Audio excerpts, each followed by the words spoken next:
Panthers, this is something you have to devote this offseason to fixing. Draft picks, free agency. You have to strengthen up that side of the football. You have to be great on defense in order to win. The Drive with Tim Donnelly, 3 to 6 on 99.9 The Fan. Hey, Mom, I've been meaning to talk to you about some new COVID information I saw online. I read that black folks like us with certain conditions like diabetes, heart disease, mental health conditions, or being 50 and older, like you, are at high risk. Boy, you sound like a commercial. I'm just saying. I know you love your ginger teas and essential oils, but remember, there are treatment options for COVID-19. I promise if I get sick again, I'll call my doctor to ask about my options. Visit WeTalkWeRise.com to learn more. Brought to you by Pfizer. What could you do with an extra $75,000 right now, or even a couple $100,000? If you own a home, you can get that money in less than a week with Loan Pronto. Hey, it's Dennis Cox. Loan Pronto is the leader in quickly converting your home equity into cold, hard cash. You can pay off all your credit cards or start that home remodel. Loan Pronto has several easy options to let you access the cash from your home. There's virtually no paperwork, no cumbersome process, no junk fees, and often no appraisal. Listen, the average homeowner now has over $300,000 in equity. That's your money. Use it. One client got $150,000 out and paid off all their credit cards, 2 car loans, and a personal loan, cutting their monthly expenses by $1,500. You can get approved in as little as 1 day. So act now with no hard credit pull up front. LoanPronto.com, 919-381-1760. Get the money you need for anything. 919-381-1760, LoanPronto.com. Equal housing lender, NMLS 1661781, subject to lender approval, NMLSconsumeraccess.org. Earth Justice is a national legal nonprofit fighting to protect people's health, to preserve magnificent places and wildlife, and to combat climate change. Visit us at earthjustice.org. Earth Justice, because the earth needs a good lawyer. Paid for by Hims & Hers Health. Hims & Hers Weight Loss is not available everywhere. Compounded products are not FDA approved or verified for safety, effectiveness, or quality. Prescription required. Restrictions at 4hers.com apply. Wegovy and Ozempic are not compounded. With Hers, you can access doctor-trusted weight loss plans, like compounded GLP-1 weekly injections with the same active ingredient as Ozempic and Wegovy. Based on pricing through Hers, save up to 91% per month with compounded semaglutide, the same active ingredient as the name brand drug. Get started at 4hers.com/start today. That's 4hers.com/start. This hour of the Triangle Sports Leader is powered by Ritchie Law Firm, injury lawyers. Ritchie Law is on top of it. Go to ritchielaw.com. That's ritchielaw.com. They score! WCMC HD1 Holly Springs. Take us with you on the radio, Instagram, TikTok, Alexa, and YouTube. 99.9 The Fan, the Triangle Sports Leader. I'm WRAL meteorologist Elizabeth Gardner. Plenty of time today to get ready for wintry conditions tomorrow. We'll see sunny skies and 51 this afternoon, 28 tonight, and then tomorrow a high of 33. The precipitation begins around 9 or 10 in the morning. From Raleigh northward, we'll likely see more accumulating snow, and from Raleigh southward, a better chance of freezing rain and possible power outages. Weather update brought to you by Newcomb & Company, where your comfort is their business. Visit newcombandcompany.com. 3 o'clock check of your money. Dow Jones down 116 points at 44,429. Market update brought to you by Habitat for Humanity of Wake County. Habitat for Humanity ReStores have a huge selection of high-quality building materials at a fraction of regular retail costs. Come shop and save on your next project. Find locations at trianglerestores.org. This hour of The Drive is brought to you by Enbridge Energy Partners. Brought to you by Enbridge Gas, formerly Dominion Energy North Carolina Gas. Dominion Energy North Carolina Gas customers are now proudly served by Enbridge Gas. Looking forward to a bright future together. To learn more, visit enbridgegas.com.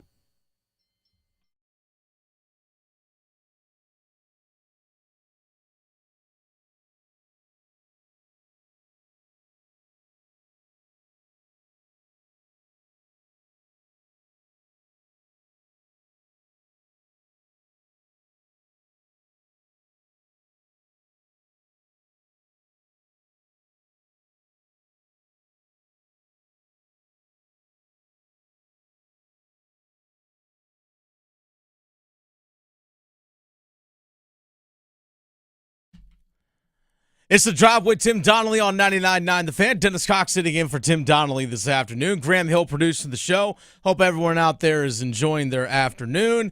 Maybe you're on your way to the grocery store getting your provisions for the next wintry mix coming through the area. Drive slow. Even when I went out for lunch just now, it kind of felt like there was something in the air, but that might just be Capitol Boulevard. Well, that just might be Capitol Boulevard. On a regular Tuesday. Raleigh. You know who's not slowing down, I feel like? It's Duke basketball. They're not slowing down. 80-62 win on the road yesterday in Charlottesville against UVA. If Duke wins a national championship, it's not going to be because of the offensive star power. To me, it's because of their defense. If Duke wins a national championship, they make a run to the Final Four, they get to San Antonio, and if they're hanging up another banner, it's going to be because of their defense. Sometimes scoring isn't always going to be there for you on a night in and night out basis. It's just not. The teams that rely on just simply outscoring opponents, hey, we're winning every game 87-74. And that's just what in both teams are shooting at high percentages. If you have an off day shooting, you have nothing else to fall back on. But if your defense is there night in and night out, you're going to be in every game. Defense wins championships. Oldest cliche in sports. One of.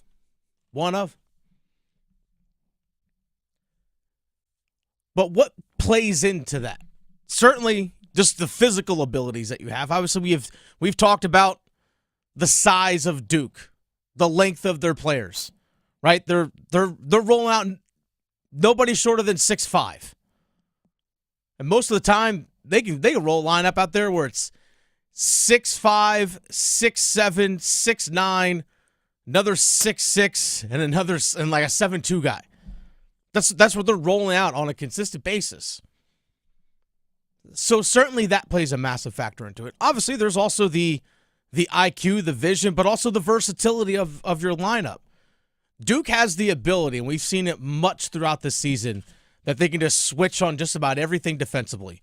Now, depending on the matchup, they might let whomever's playing the center, whoever's playing the 5, whether it's Kama Malawash or Malik Brown. We'll get into Malik Brown here in a second. Hey, you stay on your guy. You stay on that matchup, but everyone else is switching, whether it's on ball or off the ball. And we saw Duke do that yesterday against Virginia. Pretty much everything 1 through 4 was switch. We saw Duke against North Carolina earlier this year. Hey, everything 1 through 5, switch. We saw Kama Malawash, 7'2", guarding R.J. Davis at the three-point line, turning other teams into ISO teams. It limits ball movement. It restricts what other teams can do offensively. And we saw that again yesterday against a UVA team that's okay. They're fine. They're a 500 team in the ACC, kind of reeling from the beginning of the season when their coach, Tony Bennett, decided to go, actually, you know what, I'm not going to coach. But one thing that impressed me most yesterday, they only gave up 4 offensive rebounds. That's it, 4 offensive rebounds. And when you're limiting other teams' opportunities for second chance points, and you're also not turning the ball over and giving up a lot of fast break and transition opportunities, Duke only had 6 turnovers yesterday. Now, granted, 3 of them came in the first 6 or 7 minutes of the game, but then they only had really 2 the rest of the way until garbage time mop-up when they had a turnover late. That's it. That helps you a ton defensively. You're not giving up transition opportunities nor second chance points. That's how Duke's going to win a national championship. Plain and simple. Speaking of being dominant on the glass, John Shire on the Blue Devil Sports Network yesterday postgame with John Roth talked about being dominant in the rebounding category and not giving up those second chance opportunities. They know that's the one thing I've been on them the most about the last few games, and they responded. They attacked it. I thought everybody, even the one into the first half, I usually flip out over those, and for me, we were in the fight. We just didn't come up with it, and it was the only offensive rebound of the half. And so I just think that speaks to the level of focus that we had. Now, when you're playing against higher level competition, your other teams are going to get those opportunities just because of the talent play is going to be higher than what you faced yesterday against Virginia. I fully acknowledge that. But it's mentality and effort and willingness. on the defensive end that Duke has. Their defense is going to carry them to a national championship. If they win one, to me, it's going to be because of their defense. Not because Cooper Flag can light it up on the offensive end or what we've seen Tyrese Proctor do, or sometimes like we saw yesterday with Isaiah Evans hitting 5 3-pointers. It's not going to be necessarily that. It's going to be what they do on the defensive end. And a big part of that defense, we talk about role players. Like, role players matter on championship teams as well. I know we focus so much on stars, right? Oh, this star player, that star player. You need pieces around these guys too. Everything has to complement each other. Everything has to fit. Yesterday, Malik Brown, who comes off the bench, who's an all-ACC defender for Syracuse last season, coming in off the bench, usually playing at the 5 spot at center, backing up Kama Malawash, left yesterday's game in the first half with a dislocated left shoulder. Dislocated his left shoulder, don't know the full extent of it, don't know how long he's going to be out. But that guy is a massive piece for what they do. They always talk about, if you ever watch a Duke game on television, they always talk about Malik Brown and the amount of deflections that he gets. They love throwing that out there. Like, hey, he missed a stretch of games with the sprained knee, still the leader by far on Duke's roster with deflections. Guess what? That stuff matters. We talk about defense. Those kinds of things matter. I'll never forget when they played at Cameron Indoor Stadium against North Carolina earlier this month. Very first play, Malik Brown's in, deflects a pass, gets a steal, sends it up court, Cooper Flag in transition. Right from literally the moment he stepped on the floor. We see him do that a lot, and he's also shows the vision and IQ offensively that he can still be a piece. He doesn't have to be a scorer, a guy that comes off the bench and scores 10 points. We saw him throwing backdoor cuts to Isaiah Evans. We saw him throwing backdoor cuts. I think it was Canales. So he can still contribute in that way offensively. He understands what his role is. And he's a massive piece of that team. And if he's out for a long term, that's going to be a big issue for Duke because he arguably is their best defender. Another guy that plays a massive role, we saw him yesterday. 5 of 6 from 3. I mentioned him a moment ago. Had 17 points. Isaiah Evans. Isaiah Evans has been streaky. We've seen him, for example, earlier this season when they played Auburn, that big game early in the year at Cameron Indoor, the ACC SEC Challenge, comes out of nowhere just knocking down 3-pointers. Like, wait a second, who's that guy? I haven't seen him all year. Where was he against Kentucky or Kansas? All of a sudden comes in, knocked down threes, earning more playing time as the season has gone on. If I remember correctly, he may have been battling something coming into the year, injury-wise. But good to go. So we've seen him be streaky. We saw, again, yesterday, he was 5 of 6 from 3. Felt like as soon as he made that first one, you're like, might be his night. Yep. Might be his night. Like we saw with Ian Jackson the other day against Syracuse. Hit that first one, you're like, uh-oh, he might be on the night. That's what it was with Isaiah Evans yesterday. Just the threat of him being out there spaces the floor, right? Because you can't just leave that guy wide open because you know what he's capable of doing, even with a hand in his face. So you can't collapse completely when Cooper Flag or Tyrese Proctor or someone else drives to the net or Concanipple because you got to worry about the other guy. This is, again, where balancing your lineup matters. Because if Knipple or Cooper Flag, they run a pick and roll with each other, you can't help a whole lot off ball because Tyrese Proctor might have a shooting opportunity. Isaiah Evans might have a shooting opportunity. If you slide away from Kama Malawash, you just throw the ball up to him, he's going to dunk it off a lob. Or these guys themselves. That's what makes Duke so dangerous is because they have such great complements to each other. And then defensively, they're able to get so many transition buckets because they turn defense into offense. That's what makes them such a threat. If they're going to win a national championship, it's going to be because of their defense. It's The Drive with Tim Donnelly on 99.9 The Fan. Dennis Cox sitting in for Tim Donnelly this afternoon. Who's going to have the defensive edge between North Carolina and NC State? UNC is going to need to play their big lineup against NC State if they want to stay in the conversation. Win tomorrow, stay in the conversation for the NCAA tournament. because they're still on the outside looking in. We're breaking down more NC State, North Carolina, next. Caniacs, get ready for Iced Tea, a brand new podcast that gives you the behind-the-scenes stories from the Carolina Hurricanes. You watch the game back?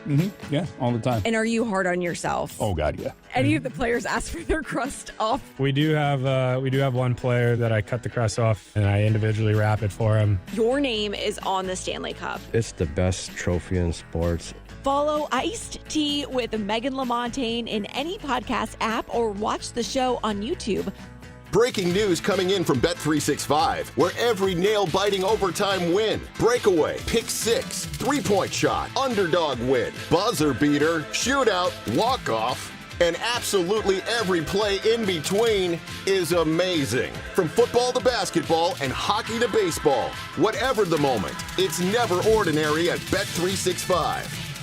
Gambling problem? Call 1-877-718-5543 or visit morethanagame.nc.gov. 21 plus only. Tim Donnelly here for Zero Res. February is the month for love. Lucky for you, Zero Res is going to spread the love to your rug. It's the Love Your Rug Special. Have you ever Googled the company Zero Res? They have a 4.9 rating, and they want to come in and take all the nasty dirt, dander, bacteria, and germs that keep recirculating again and again and again throughout your house from your carpets and floors and get rid of them. They want you to love your floors the way you should this February. So visit them online at zeroresraleigh.com or call 919-995-0000 and get the Love Your Rug Special. That's 3 rooms of carpets cleaned starting at $109 and $100 off air duct cleaning on top of it. It's happening this month from Zero Res. ZeroResRaleigh.com or 919-995-0000. Oh, could this vintage store be any cuter? Right? And the best part? They accept Discover. Accept Discover? In a little place like this? I don't think so, Jennifer. Oh, yeah, huh? Discover's accepted where I like to shop. Come on, baby, get with the times. Right, so we shouldn't get the parachute pants? These are making a comeback. I think. Discover is accepted at 99% of places that take credit cards nationwide. Based on the February 2024 Nielsen report. It's bow time. A leg and thigh dinner from Bojangles for just $5.99. Leg and thigh dinner from Bojangles for just $5.99. So crispy. So crispy. And juicy. And juicy. So much flavor. So much. Stop it. What are you doing? What? You expect me to get this delicious deal and not say anything? You're unbelievable. You're unbelievable. With a boldly seasoned leg and thigh, choice of fixin', a biscuit, and legendary iced tea, it's a deal so good it's worth repeating. So eat and repeat while it lasts. It's bow time. It's bow time. Dine in, drive through, or tap your favorite delivery app and have Bojangles come to you. Satisfy your craving for flavor right now with Bojangles 2-piece dinner. 2 pieces of Bojangles dark meat chicken, your choice of fixin', a biscuit, and iced tea for just $5.99. That's right, just $5.99 for limited time at participating Bojangles. What are you waiting for? When you're hungry, it's always bow time. Drives down the right lane line, gets fouled, throws it up and in, count it with the harm. Styles into the lane at 7:09 to play. Mark it down as Styles has come alive.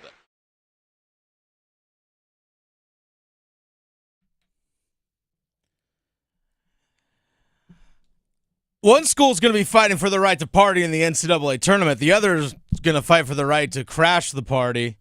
Well, I guess to say ruin it for someone else. Pending weather, NC State at North Carolina tomorrow. And they both have different things at stake, both schools. Let's start with North Carolina. By the way, Dennis Cox sitting in for Tim Donnelly this afternoon here on The Drive. Graham Hill producing the show. We have a poll question out on our YouTube page, by the way. If you go to our YouTube page right now on the YouTube live stream, 99.9 The Fan, just look it up on YouTube. Again, just 99.9 The Fan. Check out our YouTube live stream. We have a poll out there. Who wins on Wednesday? UNC or NC State? Go vote. Go vote. And leave your thoughts in the comment section on the game tomorrow as well. We do want to hear from you because guess what? There are real things at stake for both of these teams tomorrow. Let's look at North Carolina first. Right now, based off the most recent bracket projections from Joe Lunardi of ESPN, as of this morning, as of today, so this is factoring in yesterday's games and everything, UNC still on the outside looking in. They're one of the first 4 teams out. The teams right above them, of the first 4 out, they're the 4th of those 4 teams. Virginia Commonwealth, Georgia, SMU, North Carolina. Those are the 4. VCU, Georgia, SMU, North Carolina. Those are the first 4 out in that order. The last team in, Wake Forest. Fresh off that 77-66 win over SMU this past Saturday. So what's at stake for North Carolina? Well, you can't lose. Because if you lose, you ain't making it. You ain't making it. And that'd be the second time you've missed the tournament in 3 years. So you can't afford to lose tomorrow. It's playoff mode for you. You can't. You have to win every game between now and the end of the year when you play Duke in the final regular season game where you face them at the Dean Dome. One thing that I said yesterday, we talked about this yesterday, Carolina has to go with their bigger lineup. They have to go with their bigger lineup. And Hubert Davis yesterday in his ACC conference call talked about was asked, would he like to maybe go with a bigger lineup? Jay Witt out there, as I said before, defensively, it just really helps us. It's another rebounder. With his athleticism and being able to run the floor and not have to hit as many threes as he hit against Syracuse, but, I thought not just the threes that he hit, I just thought he made really fundamental, sound plays out there on the floor. And because of that, that really helped us in the game against Syracuse. To me, for North Carolina to play at their best, based off what we've seen recently, we saw it a lot again in the game against Syracuse, and I think the best stretches of the game that they had, they play with their bigger lineup. It was R.J. Davis as the point guard, Ian Jackson as the 2, Drake Powell as the 3, then Jalen Withers at the 4, and then either Van Allen Lubin or Jalen Washington at the 5. That, to me, was their most effective lineup. We've seen them go 4 guards a bunch this year. And it's difficult. We even heard R.J. Davis talk about it after the win against Syracuse on Saturday. Yeah, maybe it is time to... He was asked, is it time to go with a bigger lineup? And he, to paraphrase here, essentially said, yeah. It's difficult for... He said specifically, it's difficult for Seth Trimble at 6'3" to guard the 4. Against someone that's 6'8" or 6'9". That's difficult ask for that guy. Jalen Withers can handle that. We saw these two teams earlier this year at the Lenovo Center play down to the final possession. And it was Jalen Washington with a big block at the end of the game. Big block and rebound. It was the Jalen Washington game. Dude played awesome. He was the MVP of that game. Ian Jackson as well. Ian Jackson, great point. Big-time performance in a hostile environment on the road. Great point. And Hubert Davis even talked about how much he has seen NC State evolve since their meeting earlier on this season. The first thing that jumps out is, just defensively, their athleticism and their pressure. In our first matchup, our turnovers and our shot selection was not very good at all, especially in transition. They made us run our offense real far out. We've got to do a better job taking care of the basketball, got to do a better job at our shot selection, not letting their pressure defensively dictate and decide our pace and how efficient we are on the offensive end. But it's a team that can score at all 3 levels. And, you just know when you play NC State, whether it's in Raleigh or here in Chapel Hill, both teams are going to be playing at a high level, and it'll be a a competitive, fun game to play in. So here's something that North Carolina can do to combat some of the issues that they have with turnovers. Make sure you put the guys out there that are, you might have to sacrifice a little bit of the up-tempo, but make sure you put the guys out there that are going to be more safe with the ball.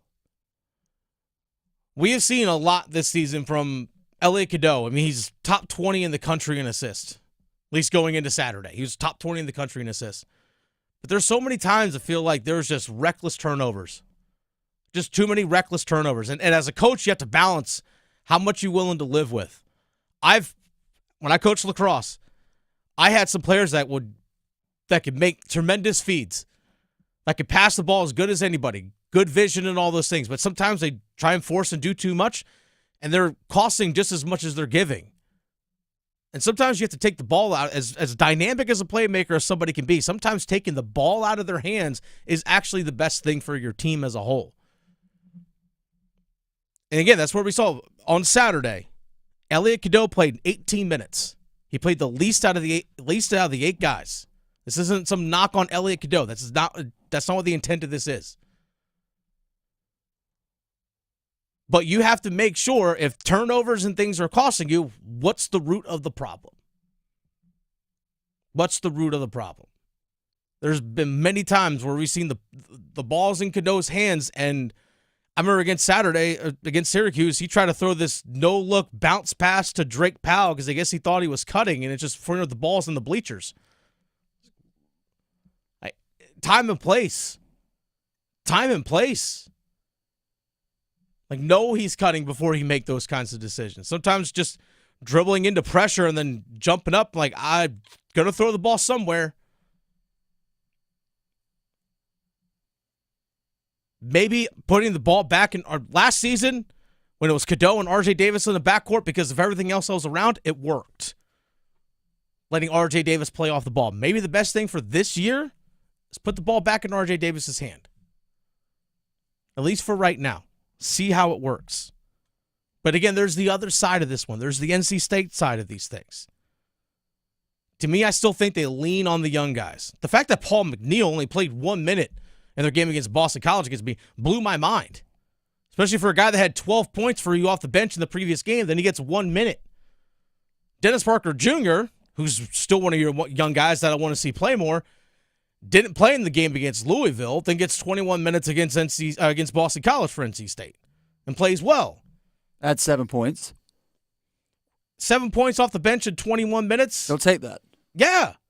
But also, I think as well, because his frame, he's 6'6". He's kind of built similar to me when I've just seen the two. He's built similar to Drake Powell. Same length, similar type build. Built similar. Not saying it's exact same, but similar.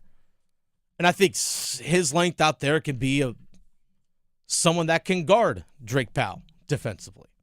It's a size matchup thing. Hubert Davis talked about the change that he's seen from NC State since their first matchup. Well, Kevin Keats on Wolfpack Weekly yesterday, which you could have heard right here on 99.9 The Fan, also discussed how much he has seen North Carolina, seeing how much UNC has changed and evolved from the last time they played. Yeah, I'm starting to dive into it. I watched a lot of it yesterday and today. They just did a good job. You know, I thought we gave up too much transitions. I mean, they did a great job in transition, and they really hurt us on our ball screen defense. We had to do a way better job with that. And, man, Ian Jackson was really good. He made some shots, and I thought we did a good job in round one on Davis, which, you know, it's always tough to do. But Ian Jackson really hurt us. I thought he did. And then last play of the game, Washington made a, really good, we go for a steal. They dump it off to him. He made a great play. Then Washington gets the block at the end of the game as well. But speaking of Ian Jackson, real quick, here's Kevin Keats talking about how much of a different team North Carolina is when Ian Jackson is making shots. He's a really good player, great size, unbelievable in transition, and really shooting the ball well. I haven't had a chance to watch all that games. Don't know if he was in the slump, but I know here at Lenovo he made 5 threes. That's all I know, and he made them, and they were big threes, and it seemed like they were all from the same right corner, We talked about it a lot yesterday. Go check out the video on our YouTube page about when Ian Jackson plays well for North Carolina. When he's scoring double-digit points, it's a difference maker. 15 times this season, Ian Jackson has scored double-digit points for UNC. They are 10-5 in those games. And the 10 games that he has played where he's been at single digits, 4-6. Simply put, Ian Jackson has to be their number 2 scorer for North Carolina. Has to be one of their top 2 scorers. But I think I think NC State does have some size that can maybe combat that, to be a physical challenge with Dontrez Styles when you play Dennis Parker Jr. Play the younger guys for NC State. And play spoiler if you're them. Hey, we're not going anywhere. Make sure that they're sitting on the couch with you. It's The Drive with Tim Donnelly on 99.9 The Fan. Dennis Cox sitting in for Tim Donnelly this afternoon. Dennis Cox here for my friends over at Law Tigers. Folks, there's something that you have the opportunity to do, and it's only the 4th time that it's ever happened. The Law Tigers, Tobacco Road, Harley-Davidson, and Shiny Side Paint are all teaming up with the Carolina Hurricanes once again to give one lucky fan a custom motorcycle, a custom Caniacs motorcycle. Go to caniacsbike.com to enter for your chance to win. You can see pictures of the bike right there. It's absolutely gorgeous. It's a beautiful bike. Custom painted with Carolina Hurricanes colors, decals, the logos, you name it, they got it on there. White wall tires. It's a custom built motorcycle. It's one of one, folks, and it can be yours. All you got to do is enter to win. Go to caniacsbike.com for your chance to win this custom beauty of a bike. By the way, hopefully spring season rolls around here soon. I know we got winter weather rolling through tomorrow, but when spring weather rolls around, I can't wait to get back on the motorcycle. If you are injured in a motorcycle accident, give Law Tigers a call, 1-800-LAW-TIGERS, before you call your insurance company. Insurance companies, they want to pay the least amount possible. Law Tigers, they're riders too. They understand what your bike is worth. They understand what your gear is worth. And they know what you're going through after being in an accident. Your case evaluation is always free, and they do not get paid until your case settles. Law Tigers is a network of independent law firms who are members of the American Association of Motorcycle Injury Lawyers. Law Tigers is not a law firm. It's The Drive with Tim Donnelly on 99.9 The Fan. Coming up here in about 10 minutes. All you fans of Impractical Jokers out there, James Murray from Impractical Jokers. We'll hear a little bit of a conversation I had with him earlier today, myself and Chris Lee from WREL Sports. We'll have that for you in about 10 minutes, but also, who's worthy of the Dean's List? Next on The Drive. The Adam Gold Show. I felt like Philadelphia would win. And what we call that is, at least I do, blind squirrel theory. The game played out, sort of, as I thought it would. That never happens. Chiefs look like garbage. Well, I did not anticipate the Chiefs to be blown out. Embarrassing. But exactly what I thought would happen, happened. That never happened. The Adam Gold Show, weekdays starting at noon on 99.9 The Fan. Hi, welcome to Staples. Hi, I hear Staples can print it all for my business. Oh, if you can think it, Staples can print it, and will beat any print quote. Oh, great. I'm thinking new brochures and yard signs. No problem. I'm thinking calendars, t-shirts, and pens. Totally. I'm thinking Staples is the place for printing. I thought you might think that. Right now at Staples, get up to $250 off your print purchase. Ends 4/5 exclusions apply. Visit staples.com/print for offer details. Price match guarantee valid in store and staples.com/print. Visit staples.com/price match for details. Why choose a Sleep Number smart bed? Can I make my side softer? Can I make my side firmer? Can we sleep cooler? Sleep Number does that. Cools up to 8 times faster and lets you choose your ideal comfort on either side. Your Sleep Number setting. And now, save 50% on the new Sleep Number Limited Edition Smart Bed. Limited time. Exclusively at a Sleep Number store near you. Learn more at sleepnumber.com.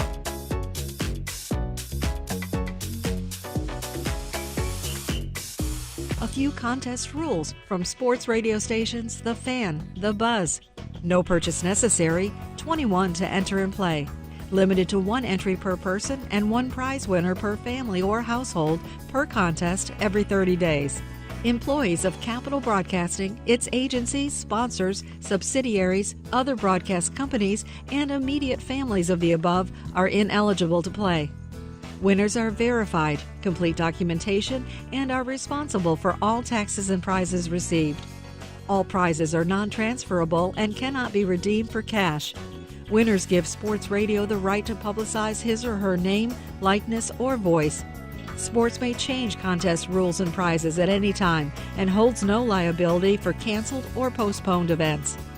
Complete info of Sports Radio contests available at WRALSportsFan.com or during normal business hours at 3100 Highwoods Boulevard in Raleigh. A new game has landed in North Carolina. Officials are calling this new species of game Cash Pop. So easy to play, it's out of this world. Reports confirm you just pick and match one number to win up to $2,500. With 5 drawings every day, cash landings have been cited across the state. So be on the lookout for Cash Pop from the North Carolina Education Lottery. The wins are out there.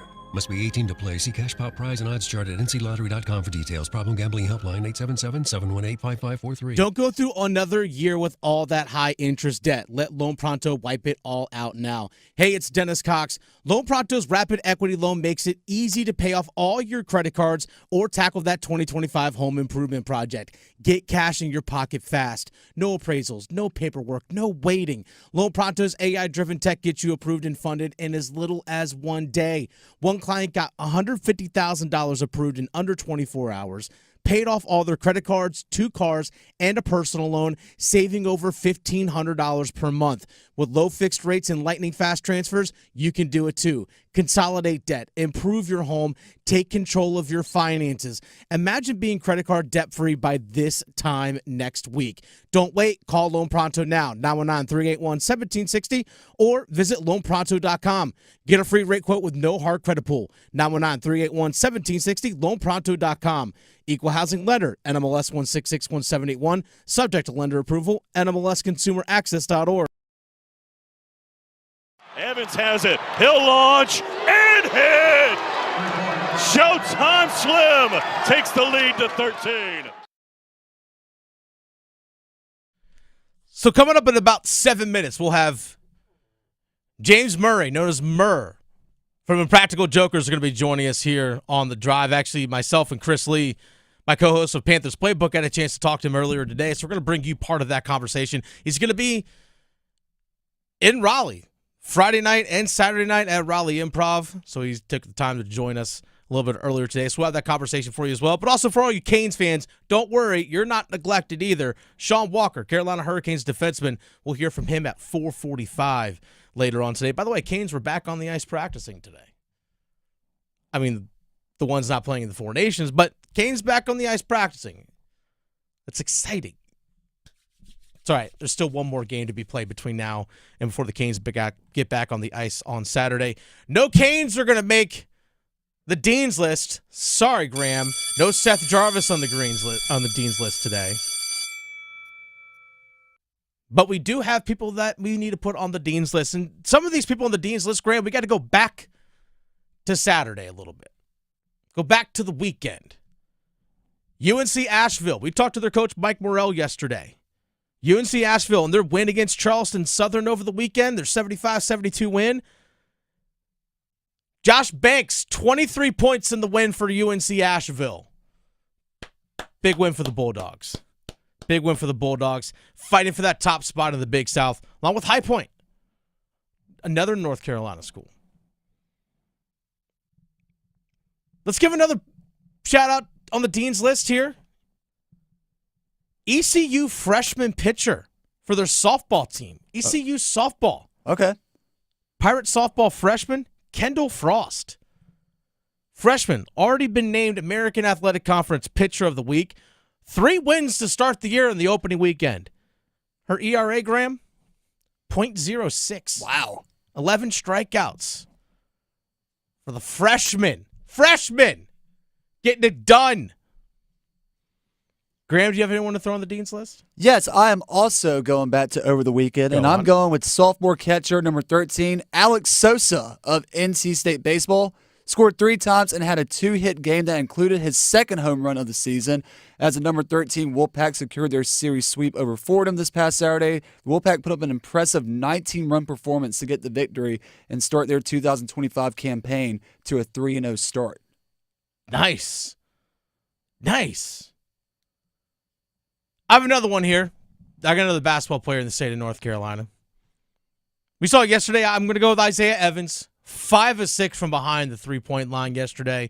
17 points, tied atop the team lead with Cooper Flagg. And I believe it was Con Knipple yesterday. Yep. Was all with 17 points. So Isaiah Evans from Duke. I'm also going to throw one on there. Not sure if Tim's going to like this one. The host of the show, Tim Donnelly, is a very proud University of Delaware Blue Hen. Very proud, not afraid to admit it. And that's okay.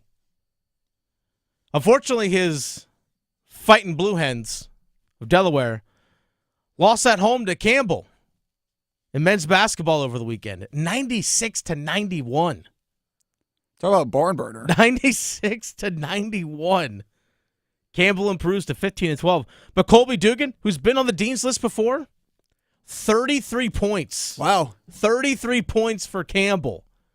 And that 96-91 win for Campbell over the Delaware Blue Hens. I mean, can you really be upset if your team put up 91 points and lost? I mean, a loss is still a loss, but still. I mean, maybe you should be even more upset. Like, God, you scored 91. Okay, you couldn't fair hold enough. them to under 90. How do we score 91 points and still lose? That's a great question. Fair enough. What am I talking about? Sorry, Tim. I was trying to make things better if you're listening, but I think in college basketball, if you scored 90 or more points, you should win. Yes. You should win.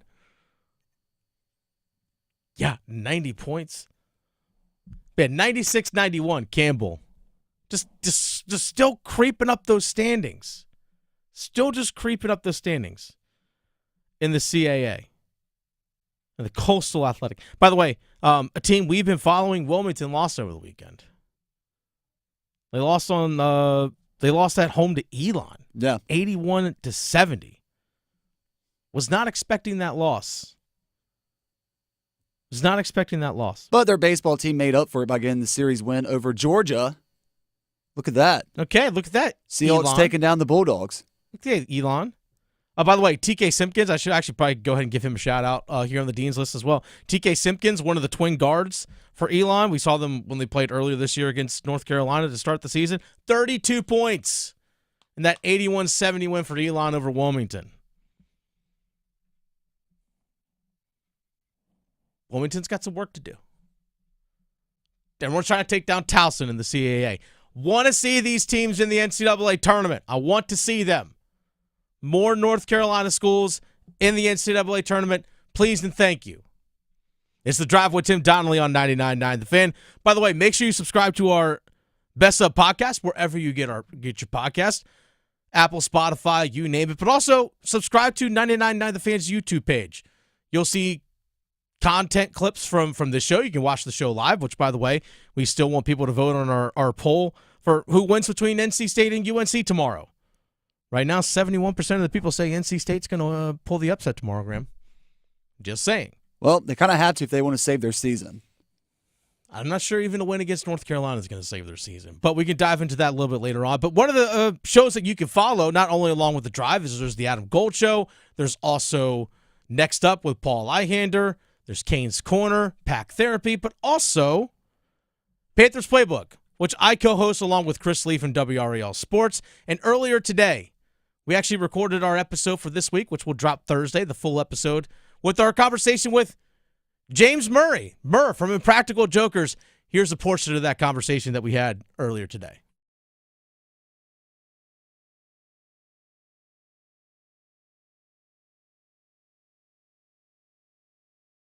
Don't worry, we'll get to the audio here of that in just a little bit. Don't worry, Graham's going to find it. We'll get it up here in just a second. But we talked to James Murray, from Impractical Jokers earlier today. He's going to be in Raleigh at the Raleigh Improv this coming Friday and Saturday as he puts on two shows. This coming Friday and Saturday. 2 shows Friday night, 2 shows Saturday night. And we actually had a conversation. This is actually a fun part of the conversation we had with Murr earlier today. And that was, we asked him about what's life like for him as someone who's on television, on Practical Jokers, which you can watch on TBS, about being seen in public. And sometimes do people realize, oh my gosh, the guys from Impractical Jokers are taping something, let's get involved, and how people will change their way they act and change the way that they behave in order to maybe try and get themselves on camera, maybe try and work themselves into actually being part of the show, which is something I always kind of found fascinating and kind of fun. But we actually do have that conversation. I think Graham's got everything straightened away. Here's the conversation we had earlier with Murr from Impractical Jokers. One of the things that I love about you guys' show and what you guys do, Murr, is the punishments, I guess you can say, for lack of a better term, for losing. If you're not, for example, you have a tattoo from a loss, from my understanding. You also got married as a result of losing something. Us being in the sports world, if a team has the worst record in the league, they get, I feel like, rewarded with the number 1 overall pick. I feel like there needs to be more penalty for sports teams, whether it's the owner of the team. We cover the Carolina Panthers, David Tepper, or a lot of losing. And there's a lot of losing going on. I feel like there needs to be more punishment for teams that lose more often, and players too. It's like Sal, it's a lot of losing. Yeah. We're the Sal of Sal and I hold the record for we're the biggest losers, although he's slightly bigger than me.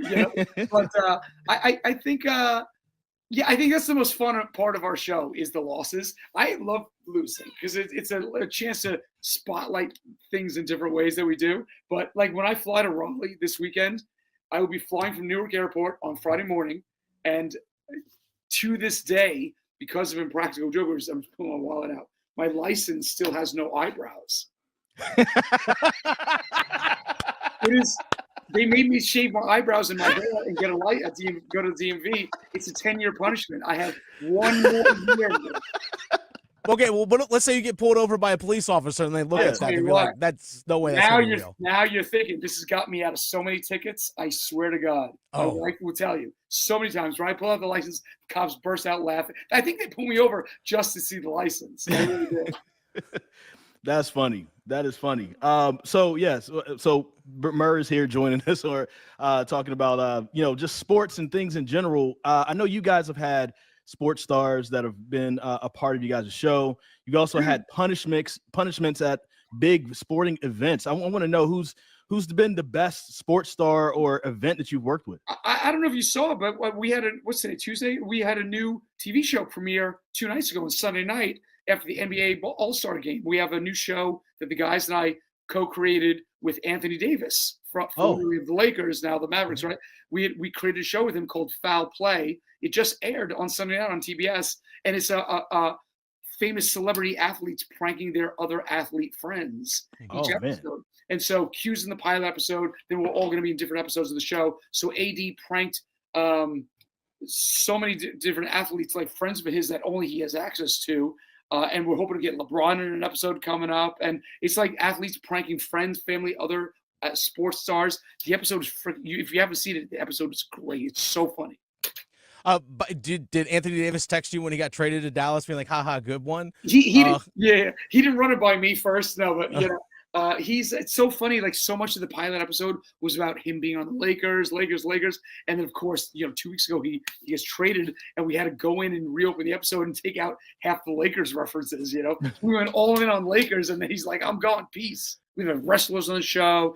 Chris Jericho was on the show. We had baseball stars. Everyone all over. I actually wanted to ask about the wrestling portion of it. I'm a former independent pro wrestler back in the day here in the South. But in wrestling, there's a lot of improv that goes along with that. Have you found it easier maybe to work with wrestlers in certain ways because of that improv background, what they have?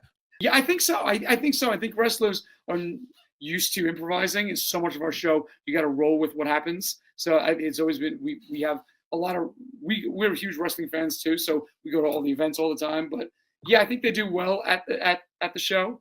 But I think all athletes do, because there's a certain one-upmanship, like a sportsman one-upmanship that athletes have that is similar to what the guys and I do on the show, like trying to outdo each other all the time or undercut each other. It's kind of hijinks you see in the locker room all the time, So I think there's a natural correlation between jokers and sports and athletes. One thing that I'm curious about, I've done improv actually here in the Raleigh area. I did it for a better part of 6 years, but unfortunately work's kind of got in the way from me actually still getting on stage and doing that. But always raising the stakes. You talk about the one-ups and shit. There's always the raising the stakes when it comes to stuff that I've learned in improv. And I'm curious, does it eventually get to a point where, like, can we raise the bar any further with what we do? Because you guys keep setting the bar high. That is literally what I'm grappling with right now, because we just started work on season 12 of Jokers. Season 11 is on TV every Thursday night, but we started filming season 12. But at the end of 11, it just aired like 2 months ago, this episode, I faked my own death. They put me on top of a sports car, a race car with a professional driver. I was strapped to the hood and the windshield, almost like a human windshield, as the race car driver raced around the track at like 80, 90 miles an hour. And I'm screaming, I'm reading a chapter of an audiobook. What Sal didn't know is the whole thing was a double cross. And after like 15 minutes of racing on top of this car around a racetrack, the car driver pulled around a blind spot. I got ripped off the car. A duplicate car pulled off at speed with a stunt guy on top, dressed just like me, holding a book just like me. And the driver took a turn too tight, and the stunt guy flew off the car. And Sal across the racetrack thought he saw me fly off the car and get hurt, killed, maimed, who knows what. So he goes running. The whole crew is in on it. Q was in on it. I was in on it. The whole crew goes running. Sal goes running. And then an ambulance pulls around and starts working on my body on the ground. But I was one of the EMT workers. I tore off my race car fire suit. And when Sal came over, he's in a full-blown panic. He thought he killed me. And at the perfect moment, I stand up and I take my hat off, and I revealed that it was all double cross, and I faked my own death. Like, it's next level pranking. You know, it's like, so this season, I'm like, well, shoot, man, how do I one-up faking my own death on the TV show to F with my best friend? It's like, I don't know. I don't know what I'm going to do. I'm going to have to, I don't know, shoot him into orbit or something. I have no idea. So this weekend you're in Raleigh, of course, and we're excited to see you. Dennis and I are going to come to, I believe, the Saturday show to see you. It'll be my first time seeing you in person, but I want to know, like, what are your thoughts of North Carolina and the South? Like, didn't you guys pass through in the movie in North Carolina or something? What are your memories of North Carolina? We've been in North Carolina. We've been all over North Carolina. I love Raleigh. We've been there 100 times over the years. And yes, I'll be on tour in Raleigh at the Improv Friday and Saturday night, 2 shows each night. Get your tickets at murlive.com. The cool thing about my live show, which you guys will see this weekend, every show is different because at the end of every show, I play Impractical Jokers live. What I mean by that is I'm going to choose somebody from the audience, put an earpiece in their ear, send them out on the streets of Raleigh. We're going to watch on screen the club. As live on the spot, they've got to do and say what I tell them to. It is outrageous and out of control and different every single show. I truly have no idea what's going to happen the entire second half of the show. It's like watching the TV show happen live in front of you. That is stupendous. May I volunteer? I want to do it too. Like 100. Yeah, I mean, I'll 100% commit. I'm going to have you like playing strip high five in the streets of Raleigh. You know? Deal. Let's do it. Deal. When people go to your shows, people are expecting that, I'm sure. So I'm sure it's like something you have to incorporate as well, because you're known for what you do with Impractical Jokers. People are expecting of that as well. But even stand-up, people are seeing maybe even a different side of you because it's written material that you have that people don't normally see on television. Yeah, but it's in the vein of Jokers. Like the first half of my show is traditional stand-up, but it's my version of stand-up where like I'm telling horrifically embarrassing stories from my life or mistakes that I've made as influenced by the TV show. Like the TV, I swear that I think the TV show has warped our brain chemistry. It has changed me because I get away with so much on TV that it's made me believe, truly I believe, that I can get away with anything I want in my real life. So I still behave the same way when I'm at home, you know? And sometimes it works, oftentimes it doesn't. So you're going to hear some of my most embarrassing F-ups in real life because of the TV show.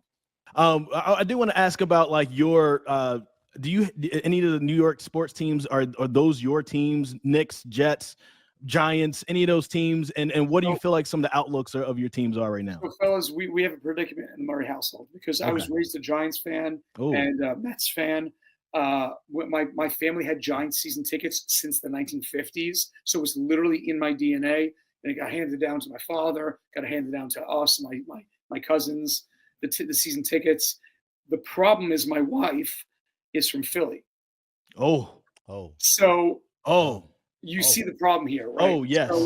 So like last weekend, we're watching the Super Bowl. I had to wear an Eagles jersey. I posted a video of us at an Eagles game. We go to Eagles games all the time. I've got to hide my Giants fandom for the Eagles because she's an Eagles fan. And you know what they say, a happy wife, happy life. So I've got to, I'm disguising my true fanhood and pretend to be an Eagles fan. And, it's tough, but yeah, you got to deal with it. And then we filmed, I just shot a movie in Kansas City, and I was living in Kansas City for a few months making the movie. So I've got to also pretend to be a Kansas City Chiefs fan, for all our friends and the cast members that were in the movie.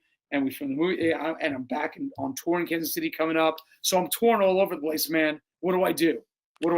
Well, this is a show for Panthers fans, and so we've been in the dumps a little lately. I guess so have the Giants, right? So do you have any encouraging words for Panthers fans to help us get through, since we're in the same predicament? So last year, I got contacted by the Giants to give a pep talk to the team. No joke. Go on. We know you're raised in New York. We know your family has season tickets, blah, blah, blah. Will you give a pep talk to the team? What am I going to say to these professional athletes that are at the top of their game, but also at the bottom of their game? What do I tell them? I was like, hey, guys, I just get my nipples pierced on TV as a joke. Like, what do I tell them? So do I have any advice for the Panthers? No, man. Do what you do. Do it. I don't know. I guess I just hope both teams have fun. So that's a part of the conversation Chris Lee and I had with James Murr from Impractical Jokers. Again, you can go to murrlive.com for a chance to buy tickets to go watch him perform in town this weekend. Should be an absolutely fun time. By the way, the entire conversation that Chris and I had with Murr from Impractical Jokers will be released this coming Thursday, 7 a.m., right there on 99.9 The Fans YouTube page, as well as wherever you get your favorite podcast. 7 a.m. Thursday. We always drop a new episode for you guys every Thursday at that time, 7 a.m. every single week. It was a fun conversation. There's so much more in depth. He talked about, again, the show that he has with athletes. And if you do watch Impractical Jokers, there are a lot of athletes that are involved. And it's fun seeing that side of athletes as well, because I think a lot of people, when we see athletes, we just think about what they do on the field or on the court or on the ice. And that's the only thing that we do see, and that's the only thing we associate with those people. But a lot of these guys have personalities too, and lives off the field. There is a human element about that, and it's fun to see that in Impractical Jokers. Speaking of that off the field or off the ice or off the court life that these athletes live, that's a lot of the conversation that you're going to hear when we talk to Sean Walker in about 45 minutes at 4:45. We had a conversation with him earlier today talking about life off the ice and what he maybe went through or what he did go through when he got traded at the trade deadline last year. And we know that the Carolina Hurricanes have already made a couple of trades for players already with Mikko Rantanen and Taylor Hall. So understanding what life is like for those guys when they have to completely uproot their lives from moving from one place to the next. But again, go check out that conversation. The full conversation is going to be out this coming Thursday on 99.9 The Fans YouTube page and wherever you get your favorite podcast.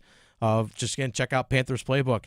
Dennis Cox here with my friends over at ESPN Bet Sportsbook. As football winds down, college basketball is gearing up. Fans are ready to see which teams will prove they are ready to shine in March and who will be seen in San Antonio. You can get in on all the action from tip-off to the final whistle at ESPN Bet Sportsbook.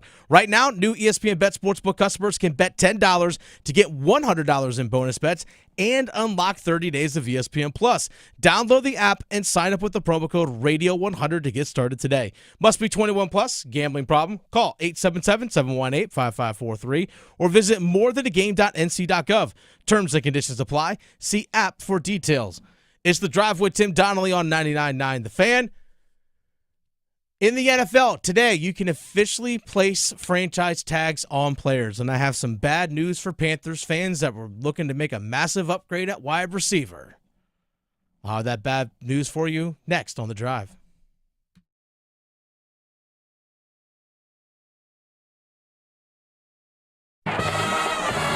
The Pack Therapy Podcast is in session thanks to First Horizon Bank. Tim Donnelly here, host of The Drive, alongside Wolfpack legend Casey Morcell. Every episode is your chance to score inside information on the Pack. We'll set you up for Wolfpack games all season long. And we break down the ACC competition, what to watch for as we roll towards the tournament madness. Plus special guests to keep Wolfpack hope alive. Follow and subscribe to Pack Therapy wherever you discover your favorite podcast or watch on YouTube. It's time for the Coastal Scholar Athlete of the Month. Hello, Creighton Blackwell here from Coastal Credit Union and 99.9 The Fan. Tonight we are at Green Level High School, and we're here to celebrate the newest Scholar Athlete of the Month, Lexi Taylor. My family is definitely like my biggest support through everything. My sister and my parents both support me through my hardest days and my best days, and they're always there to support me. Lexi's a phenomenal athlete, comfortable with whatever you ask her to do. She's strong, she's poised, she doesn't get flustered easily. And she's just like grown up so much as like a captain and a teammate, and she's been a captain now for 2 years, and I really just think she's been like such a great help to our team. Well, I've been cheering with her since 7th grade and we're seniors now. So I've kind of like watched Lexi like grow up, I feel like, and she's like done the same with me. So I've like seen her like step into a leadership role, and I feel like she's just always super encouraging and keeps a positive attitude. It means a lot to me to just be able to be recognized in such like a wide area with so many amazing athletes. So I just feel great to like feel like someone's like seeing all the hard work that I've been putting into my sport and my academics. So I'm very grateful for it. Congratulations, Lexi. For over 20 years, 99.9 The Fan and Coastal Credit Union have been recognizing scholar athletes at Triangle area schools. If you'd like to nominate a high school athlete, text AWARD to 919-860-5326. That's AWARD to 919-860-5326. Zero Res wants to give your home the love and attention it deserves. This month, get 3 rooms of carpets clean, starting at $109, and take $100 off your air duct cleaning. Book online anytime at ZeroResRaleigh.com. It's bow time. A leg and thigh dinner from Bojangles for just $5.99? Leg and thigh dinner from Bojangles for just $5.99? So crispy. So crispy. And juicy. And juicy. So much flavor. So much. Stop it. What are you doing? What, you expect me to get this delicious deal and not say anything? You're unbelievable. You're unbelievable. With a boldly seasoned leg and thigh, choice of fixin', a biscuit, and legendary iced tea, it's a deal so good it's worth repeating. So eat and repeat while it lasts. It's bow time. It's bow time.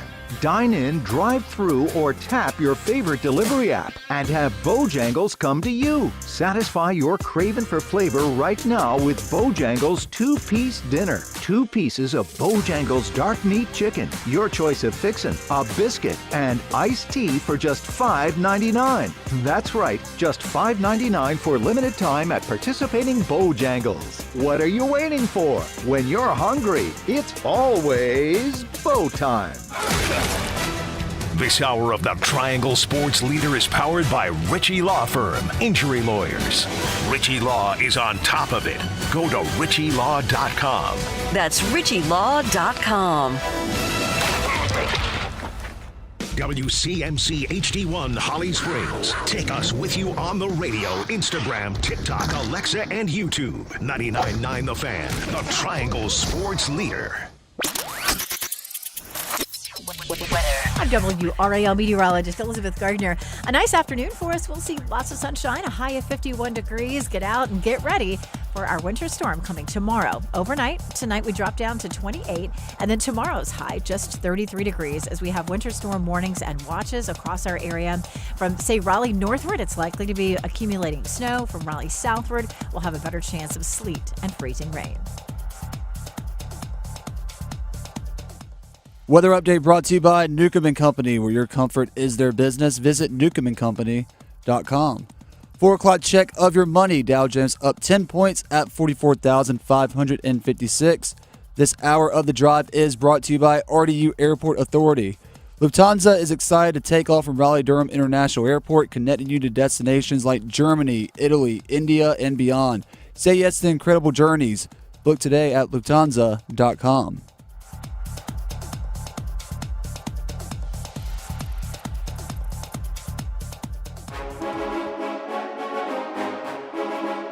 Let's Let's move the chains. Time for Football at 4. It's The Drive with Tim Donnelly on 99.9 The Fan. Dennis Cox sitting in for Tim Donnelly this afternoon.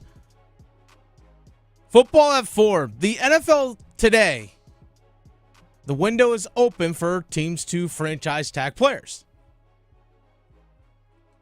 Well, what does that mean? Franchise tag a player. A franchise tag of a player, there's a few different ways or a few different tags that a team can do. Each team is allowed to use one during an off season. You can place what's known as the exclusive franchise tag on a player. So this is on a player that is about to be a free agent. If you place a franchise tag on that player, what you are saying is that player does not have the right, as an exclusive franchise tag, that player does not have the right to go negotiate as a free agent.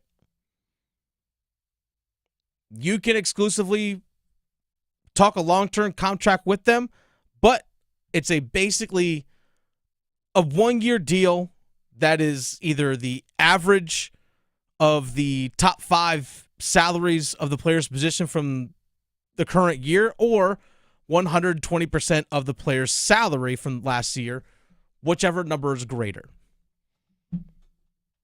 And there's also what's known as the non-exclusive franchise tag as well. We'll get into that in a second. But the franchise tag window has opened. And by all accounts, the Cincinnati Bengals say once again that they're going to place the franchise tag on wide receiver T. Higgins. So if all the Panthers fans out there that were clamoring, hey, this offseason, go sign T. Higgins, go sign T. Higgins, go sign T. Higgins, don't think that's going to be really feasible. Now, even if the Cincinnati Bengals put what's known as a non-exclusive franchise tag on T. Higgins, which means the salary is the same as the exclusive franchise tag, but it also gives the ability for T. Higgins to negotiate a contract with other teams. Now, let's say T. Higgins does agree to terms of a contract. Let's say the Carolina Panthers. We'll throw that out there as a hypothetical. The Cincinnati Bengals have the right to match the offer that he had signed with Carolina. But here's the kicker with the non-exclusive franchise tag. If you sign a player that's on a non-exclusive franchise tag from another team and the other team doesn't match that offer, you have to give up 2 first-round picks. That's the compensation to the other team.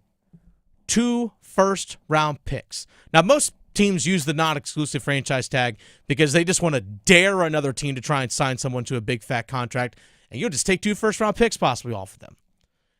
Are the Panthers in business to possibly give up, if the non-exclusive franchise tag is applied to T. Higgins, are they in a position to give up 2 first-round picks for that wide receiver? No, they're not.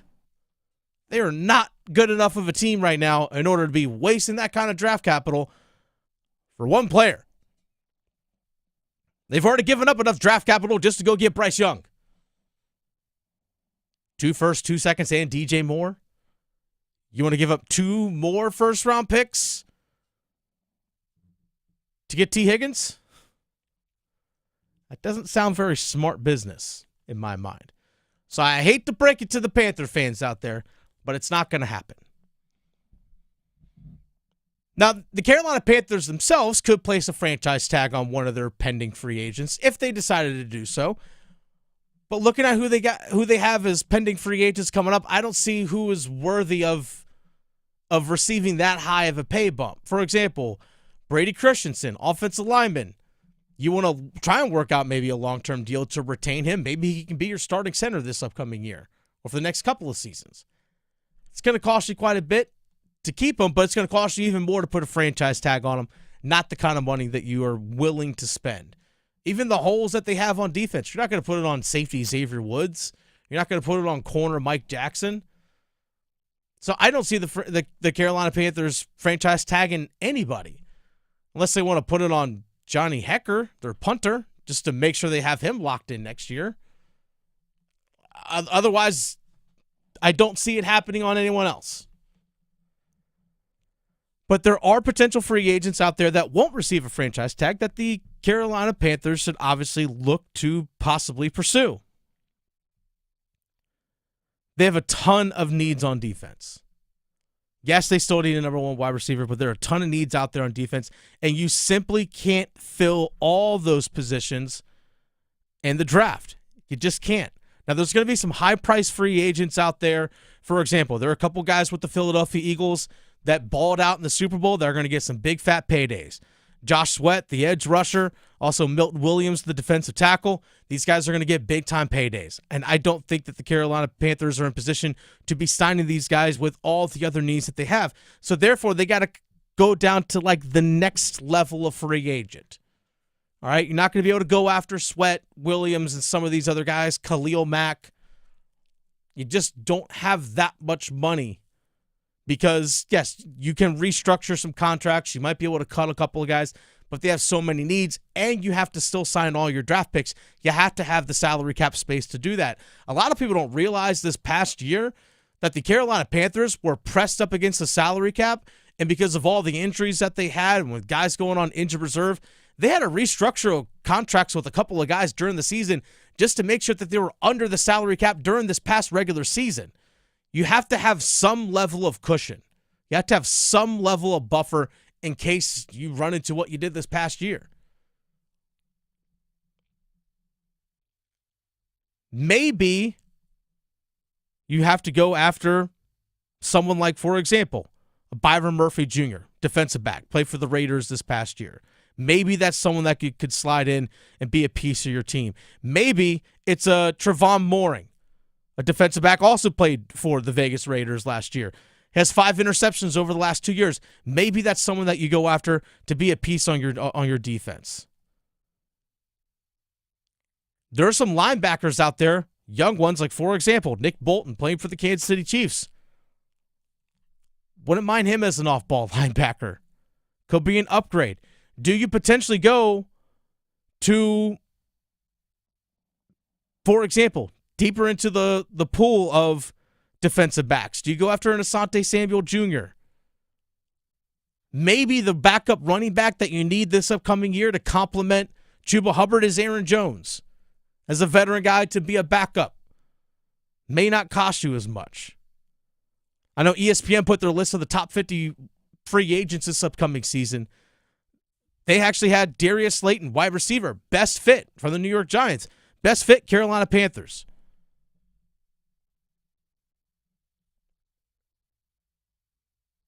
Maybe Darius Slayton could be the added extra speed. Again, not number one wide receiver, but could be the added extra speed that could be used on the field for the Carolina Panthers this upcoming season. You might not have to break the bank on him, but eventually maybe he's in your top 3 this upcoming year, and then when Adam Thielen's contract expires, he's one of your top 3 guys. Maybe he's your number 3 receiver moving forward for the next couple of seasons, along with Coker and Leggett, and still gives you that cushion to still go try and find a true number 1 if Xavier Leggett doesn't evolve into being that person himself. So when it comes to free agency this upcoming year, the Panthers probably aren't going to be the big-time spenders. I want to just caution fans out there, they're probably not going to be the big-time spenders, but that doesn't mean you can't find good pieces to add to your team that upgrade things. Doesn't mean you can't find it. They're going to have to find differences in the margins. That's where they're going to have to make things up this offseason. Because, again, you're not like New England that has $120+ million or so to spend. They don't have that. But that doesn't mean you still can't find people that can work on your roster.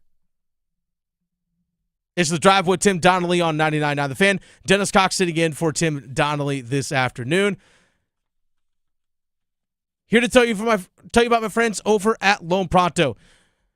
Folks, don't go through another year with all that high interest debt. Let Loan Pronto wipe it all out now. Loan Pronto's rapid equity loan makes it easy to pay off all your credit cards or tackle that 2025 home improvement project. Get cash in your pocket fast. No appraisals, no paperwork, no more waiting. Loan Pronto's AI-driven tech gets you approved and funded in as little as 1 day. One client got $150,000 approved in under 24 hours, paid off all their credit cards, 2 cars, and a personal loan, saving over $1,500 per month. With low fixed rates and lightning fast transfers, you can do it too. Consolidate debt, improve your home, take control of your finances. Imagine being credit card debt-free by this time next week. Don't wait. Call Loan Pronto now. 919-381-1760 or visit loanpronto.com. Get your free rate quote with no hard credit pull. 919-381-1760, loanpronto.com. Equal housing lender, NMLS 1661781, subject to lender approval, NMLSconsumeraccess.org. It's The Drive with Tim Donnelly on 99.9 The Fan. On the other side, we have a ladder challenge that we need to trying to complete, but also little cop or drop, a game we'd like to play. And maybe Hubert Davis isn't happy with us talking about that he needs a GM, even though he said it. We'll have that conversation next. Move your sports day forward. They felt that they couldn't get there with Marty Natchez and Jack Drury. That's what a trade is. It wasn't going to work with those two guys. But perhaps with Mikko Rantanen and Taylor Hall, it does work. And maybe that window just got a little bit bigger. Time will tell. Time will tell. That is the biggest elephant in the room. This is a new era of Carolina Hurricanes hockey. Get set up. Join Next Up with Paul Ihander. Mornings at 9 on 99.9 The Fan, the Triangle Sports Leader. Breaking news coming in from Bet365, where every nail-biting overtime win, breakaway, pick six, three-point shot, underdog win, buzzer beater, shootout, walk-off, and absolutely every play in between is amazing. From football to basketball and hockey to baseball, whatever the moment, it's never ordinary at Bet365.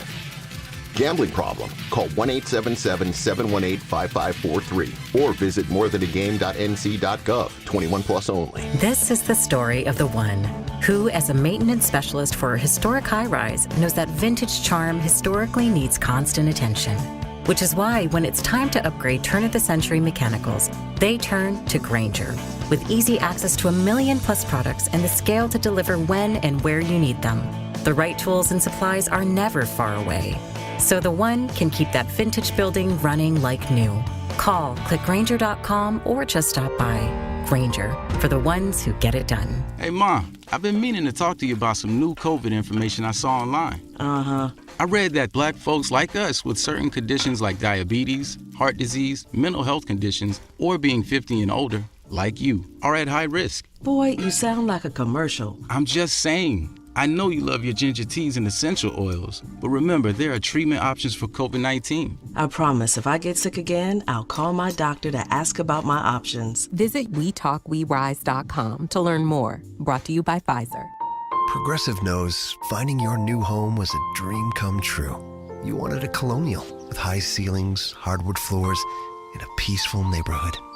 And you found it. Now, every Saturday at 6 a.m., you get to wake to the sound of your neighbor's leaf blower. Progressive can't save you from your noisy neighbors, but we can save you money when you bundle your home and auto with us. Get a quote at Progressive.com. Progressive Casualty Insurance Company, affiliates, and other insurers not available in all states. Hi, welcome to Staples. Hi, I hear Staples can print it all for my business. Oh, if you can think it, Staples can print it, and will beat any print quote. Oh, great. I'm thinking new brochures and yard signs. No problem. I'm thinking calendars, t-shirts, and pens. Totally. I'm thinking Staples is the place for printing. I thought you might think that. Right now at Staples, get up to $250 off your print purchase. Ends 4/5 exclusions apply. Visit staples.com/print for offer details. Price match guarantee valid in store and staples.com/print. Visit staples.com/price match for details. Bonuses used to be everywhere. Boxes of cereal, a baker's dozen, airline upgrades, even without quadruple diamond platinum status. Life is better with the bonus. That's why the North Carolina Education Lottery is adding bonus chances to multiply your win on Multiply the Cash scratch-offs. More chances than ever to win over $140 million in total prizes. Because everything is better with a bonus. Must be 18 to play. Approximate overall odds of winning range from 1 in 3.31 to 4.86. Problem gambling helpline 877-718-5543.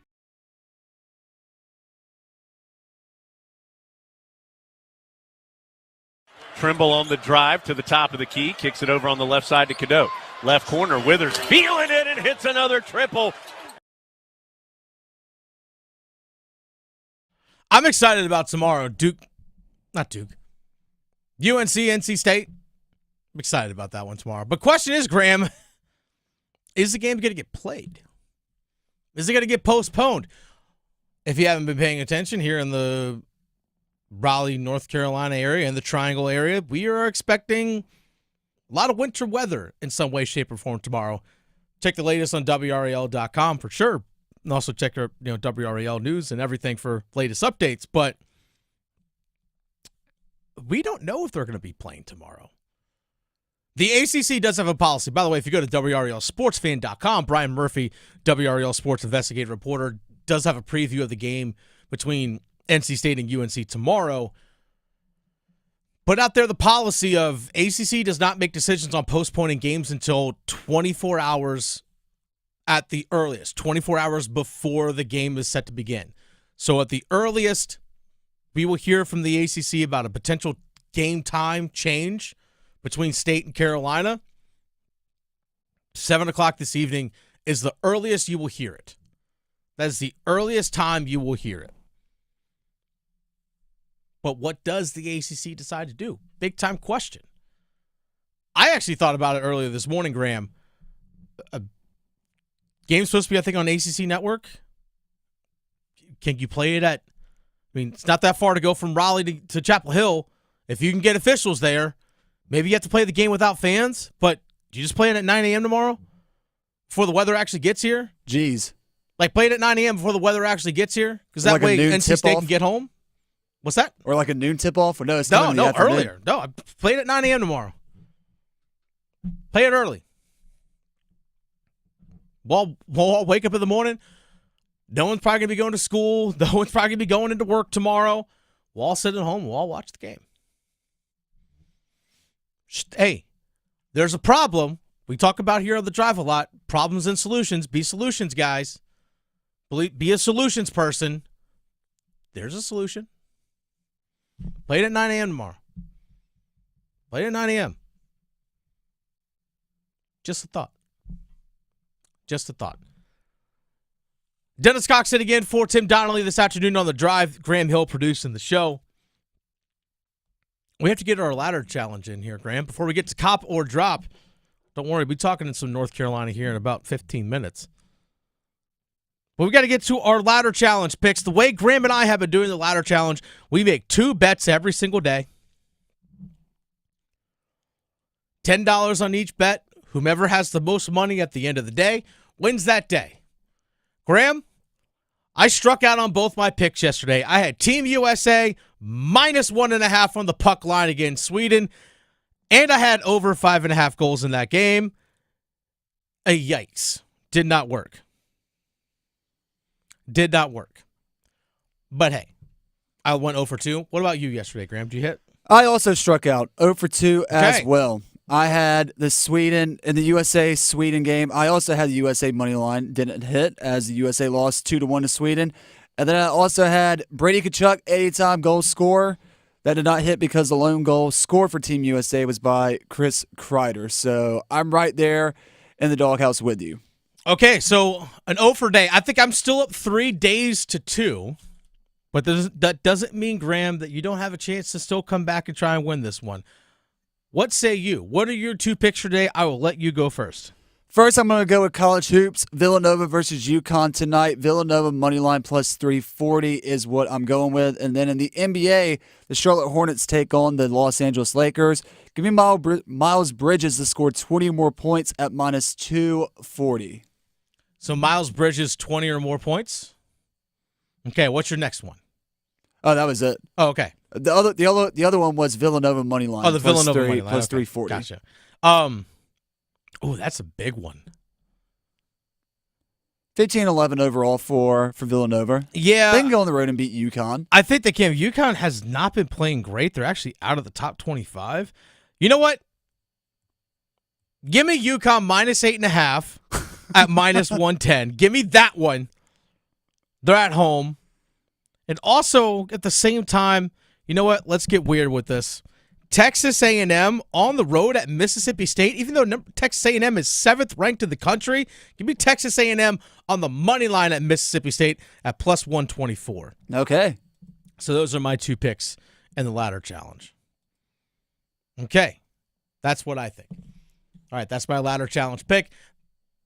We'll see who hits tomorrow. I mean, I would like to potentially do UNC tomorrow, which, by the way, UNC NC State, I was corrected by my good friend Game Day Charlie. It's actually it's scheduled to be on ESPN tomorrow night. You can shuffle some programming around on a Wednesday morning ESPN to make things work. Come on. Shuffle a couple things around. Put it on ESPN too. That's fine. Or put it on ACC Network. That's cool too. I know you don't want to lose the inventory on a Wednesday night. But put it on ESPN too. 9 o'clock tip. Make it happen. And what else is there to watch on ESPN 2 on a Wednesday morning? Put college basketball on. Make it happen. We have solutions. You could switch which network it's on. Put it on ESPN 2 and the ACC network. Put it on both. Make it happen. Just having solutions. That's all. Just looking for solutions. It's The Drive with Tim Donnelly on 99.9 The Fan. Every Tuesday at this time, we like to play a game called Cop or Drop. So the way this works, Graham's going to ask me a question. I'm going to say if I'm copping or dropping. Graham, fire away. First, let's go with Duke basketball. After scoring 17 points in their win last night against Virginia, Dennis Copper drop. Freshman Isaiah Evans will get a lot more playing time for the remainder of the season for the Blue Devils. Define a lot more. Because he's kind of averaging somewhere in like the 12, 13, 14, 15, maybe 18-minute range. Like define a lot more. Let's go Dennis Parker Jr. this past Saturday against Louisville, and let's go 21 minutes for the remainder of the season. Averaging 21 minutes a game for the remainder of the season. I'll drop it. Because of the amount of guys that they have that already play in the backcourt a bunch, because when fully healthy, you still have, obviously, Proctor, Knipple, Cooper Flagg can basically be a guard / small forward. You have Sion James. You also have Mason Gillis off the bench as well. So I don't see him playing at the 21-plus minute mark per game, like over half the game. But I still see him playing in the... Again, he can be streaky. I still see him playing 16, 17 minutes a night. Even last night, he played 22. But again, he's not been playing that on a consistent basis. I think he still plays in that 16. I'm even up the numbers here, but 15 to 18. I think is probably the sweet spot of where he's going to average between now and the rest of the season, most likely. Now, granted, that could be altered, and when you're blowing teams out, he might be getting a lot more playing time in games. But if you're looking at what he has done so far this season, just in terms of minutes played, go back against Stanford, 11 minutes. Against Cal, 18. Against Clemson, 14. There's only been a couple of games this season where he's actually hit 20-plus minutes in a game. It was against Boston College at BC earlier this year in January. At Syracuse, he played 20. And then against Virginia, he played 22. So he's only hit 20-plus minutes 3 times this season. So I'll drop. Fair enough. Last night, we saw the Blue Devils out-rebound Virginia by a total of 41-21 in that category. Copper drop. Duke is the best rebounding team in the country. Oh, in the country? Ooh. I'll probably drop that. We could also say one of the best rebounding teams in the country. One of the best, but I'll throw the caveat out there. One of the best. The best... I'll probably drop it. I can't sit there and say what I know about like what other teams are averaging per game. We'd have to check the King Palm. Yeah, check all that stuff. The top rebounding teams in college basketball right now. You might be looking at Alabama, Auburn, some of those other teams as well. So I wouldn't necessarily say they're the best, but they're great at it. They definitely don't give up second chance opportunities, but they are a really good rebounding team. So I will say that, yes. Point of emphasis that John Shire made to the team after the win against Stanford. It's like even when Duke gets these blowout wins, John Shire's still, all right, we did this good. Here's what we can do better. Copper drop. Speaking of Dennis Parker Jr. and his 7 points that he contributed in 21 minutes in NC State's 70-62 win against Boston College this past Saturday, we will continue to see Dennis Parker play 20 more minutes for the remainder of the season. For NC State, I'll drop it. For the simple fact that the rotation for NC State is so inconsistent. We saw Paul McNeil have 12 points off the bench a couple games ago in the win against Boston College. I'm sorry, against Louisville. Off the bench, had 12 points. He played 1 minute against BC this past Saturday. Played 1 minute. Dennis Parker Jr. played 21 minutes, like you said, against Boston College. Didn't see the floor against Louisville. So I'll drop it just for the simple fact that the rotation has just been so inconsistent for Kevin Keats this season. So I'll drop it. Man, I'm 0 for 3 so far on Copper Drops. No, it's okay. Let's see if I can land on this one. Copper Drop, NC State's going to have their best shooting performance tomorrow night in order to beat UNC. I hate saying it, but their best shooting performance isn't that great. 39% in that win against Boston College. Yeah. That certainly is not going to get it done against a team like North Carolina. Well, you never know. You never know. We've seen UNC put teams on the foul line. Against Pitt did not shoot very well, but North Carolina almost lost that game at the foul line because North Carolina couldn't make free throws. So they actually kept Pitt in it. Their best shooting performance of the season, I'll say drop. I don't think they probably need their best shooting performance of the season, but obviously you can't shoot 39%. But it's not like North Carolina themselves have been lighting up from the scoreboard on a consistent basis night in and night out. And NC State's defense has kept them in games. They've had a lot of one-possession games, a lot of games decided by 10 points or less, even during that 9-game losing streak. They had a lot of games decided by one possession or less. So I'll drop it that they need their best, but obviously they can't be 39%. Let's move on to pro sports. Okay. Copper Drop, the Carolina Panthers won't draft a running back in this year's NFL draft. Ooh, won't draft the running back? Oh. Drop. I think they do take one. By all accounts, the NFL draft is very deep at running back. For those who may follow some of the draft expert stuff, one I enjoy listening to is Todd McShay, formerly of ESPN. Now he works for The Ringer. Has his own podcast, and they does a lot of breakdowns, prospects of college football into the NFL and all that stuff. And one of his most recent episodes talked about the upcoming draft, specifically running backs. And he had a grade. He says, I could see anywhere like 30 guys could get drafted or are draftable players. And a lot of them that you can find, depending on what style of running back you're looking for and their skill set, you can find someone in the 4th or 5th round that could be a contributor in some way, shape, or form pretty early into your offense.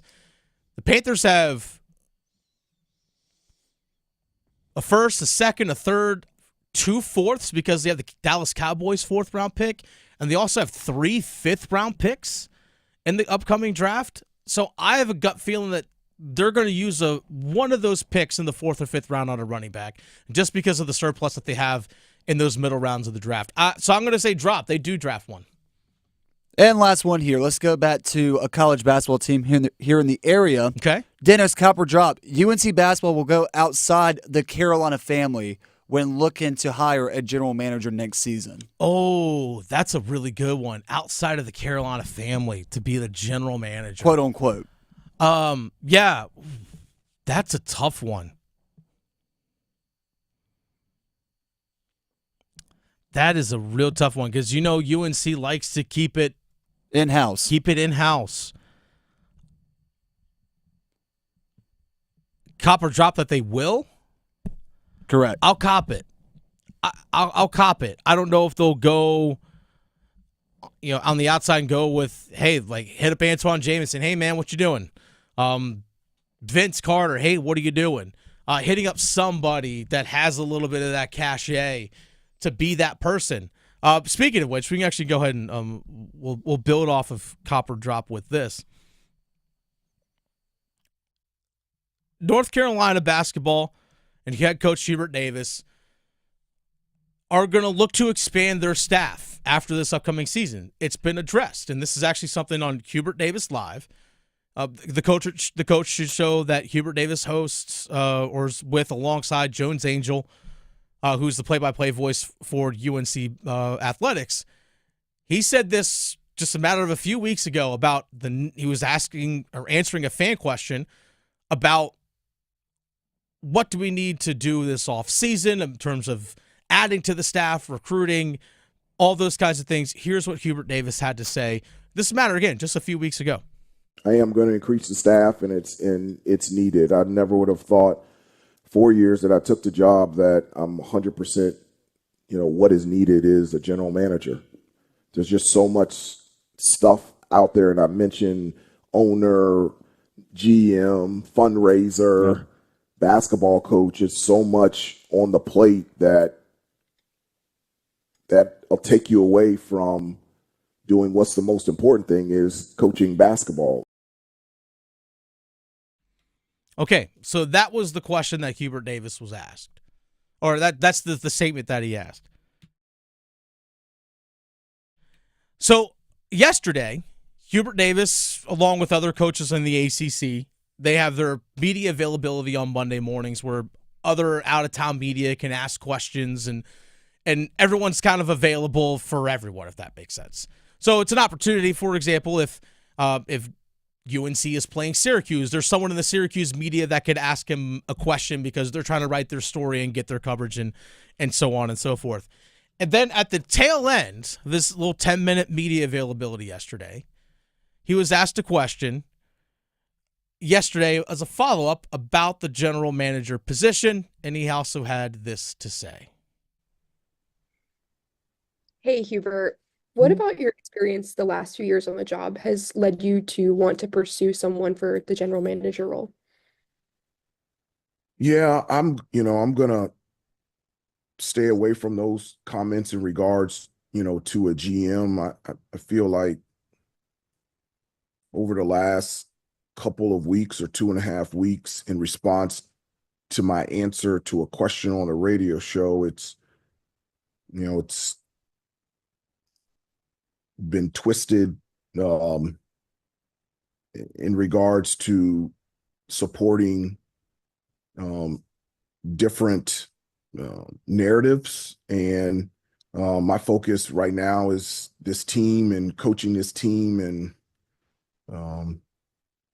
trying to reach our full potential and trying to become the best that we can become this season. Okay, by the way, very good question. Hey, what of your experience over the last few years has led you to wanting to get a general manager?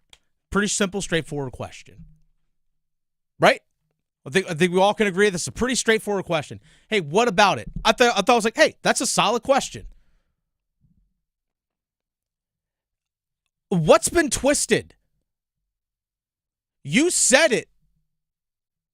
Like Hubert Davis said it. We need a general manager to take more of the load off of what I'm doing. We need to get more people with recruiting and all the other support staff, because the way things have been done in North Carolina hasn't been working. You said it. And we all said, yeah, you're right.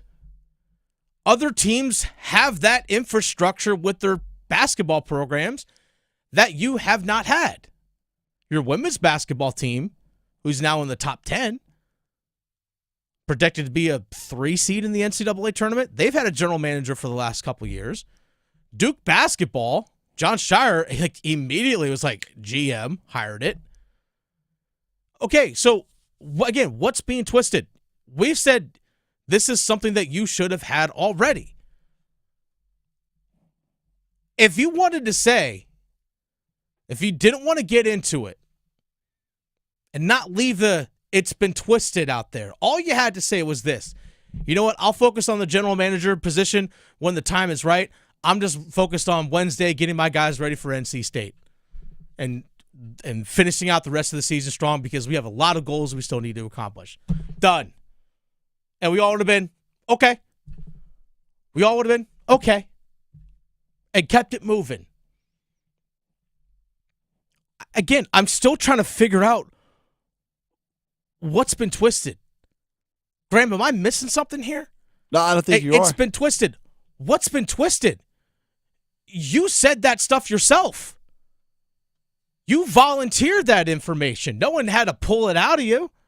You volunteered saying, we need a GM. We need to add more staff, have more infrastructure so I can do the thing that I need to do best for the team to win, and that is coach. I can't do it the way we used to do it anymore. He said that. It's not us saying it. We played the soundbite. So what is twisted? Something that continues to kind of like just perplex me sometimes with coaches, especially coaches who have worked in media, because there are sometimes coaches will be an assistant somewhere because they had then they became a head coach. They step away from coaching, they go into media, then they go back into coaching. We saw it with Mac Brown. You know how this works. The whole talking into the microphone thing. You know how it works. So when you volunteer the information and say, this is what we plan on doing to change how things are running in Chapel Hill, guess what? A lot of people were like, okay, good. I think a lot of people actually heard that where two things happened. One, frustration saying, why didn't you have it already? But a lot of people also, second, we had a lot of callers on this show, like fans calling into this program saying, hey, I think that's a good thing. Give Hubert Davis another year with the GM. We're adjusting to the sign of the times. Yeah, like give him the year. He's acknowledging what needs to change. Give him another year. You even had your fan base. There are people that, again, it's kind of split. Hey, give him another year. You're on thin ice. Better turn this thing around. Obviously, there are the naysayers and people that want him gone. Either way. But you have people saying, all right, we're behind the idea of the GM and stuff coming in. Maybe it's not with Hubert, but at least they're behind the idea of it. Again, what was twisted? I don't get it. I don't get it. Nothing twisted. We played your sound bites.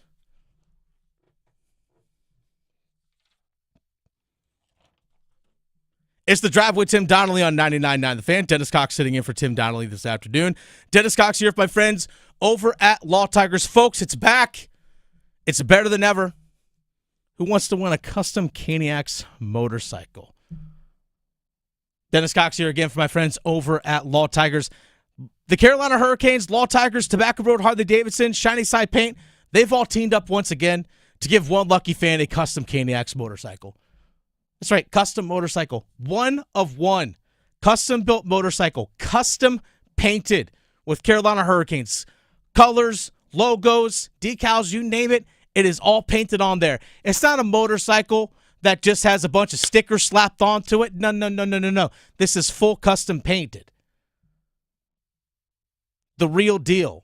One of a kind. Custom-built motorcycle. Everything on the bike painted on there. Not just hey, here's a black motorcycle. Let's slap a Canes logo on there. All right, look, it's a custom motorcycle. Nope, not that. Custom painted. They went full-on detail with this one, folks.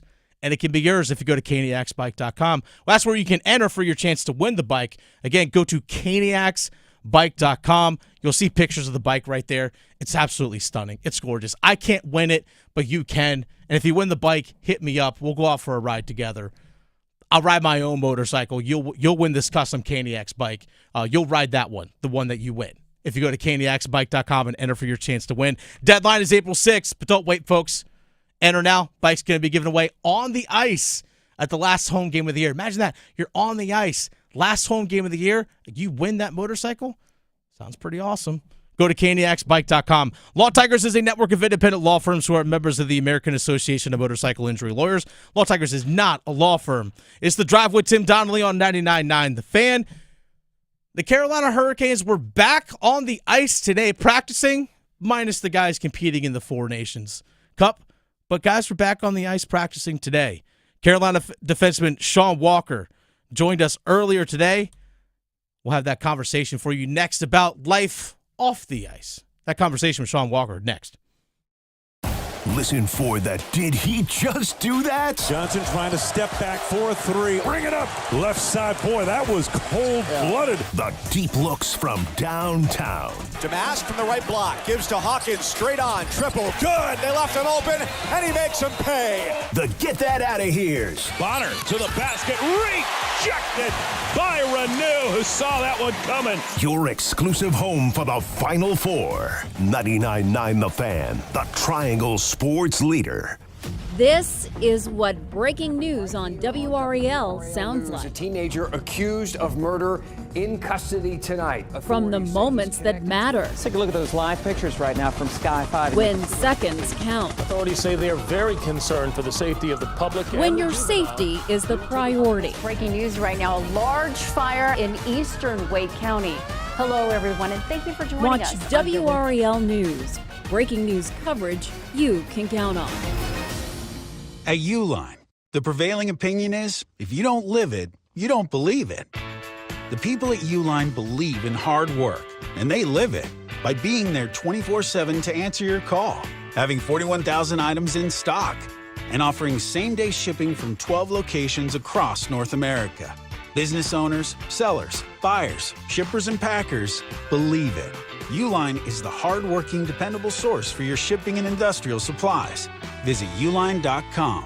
Tim Donnelly here for Zero Res. Now, February is the month of love, and we're all guilty of it, right? We wait till something like February happens to love those that maybe we've been neglecting or let them know how much we care. Have you been doing that to your rugs, your floors, piling up with dirt and grime and dander? Well, Zero Res wants to love your rug. Love your rug special right now. 3 rooms of carpet cleaned starting at $109 and $100 off air duct cleaning. Visit ZeroResRaleigh.com or call 919-995-0000. It's bow time. A leg and thigh dinner from Bojangles for just $5.99? Leg and thigh dinner from Bojangles for just $5.99? So crispy. So crispy. And juicy. And juicy. So much flavor. So much. Stop it.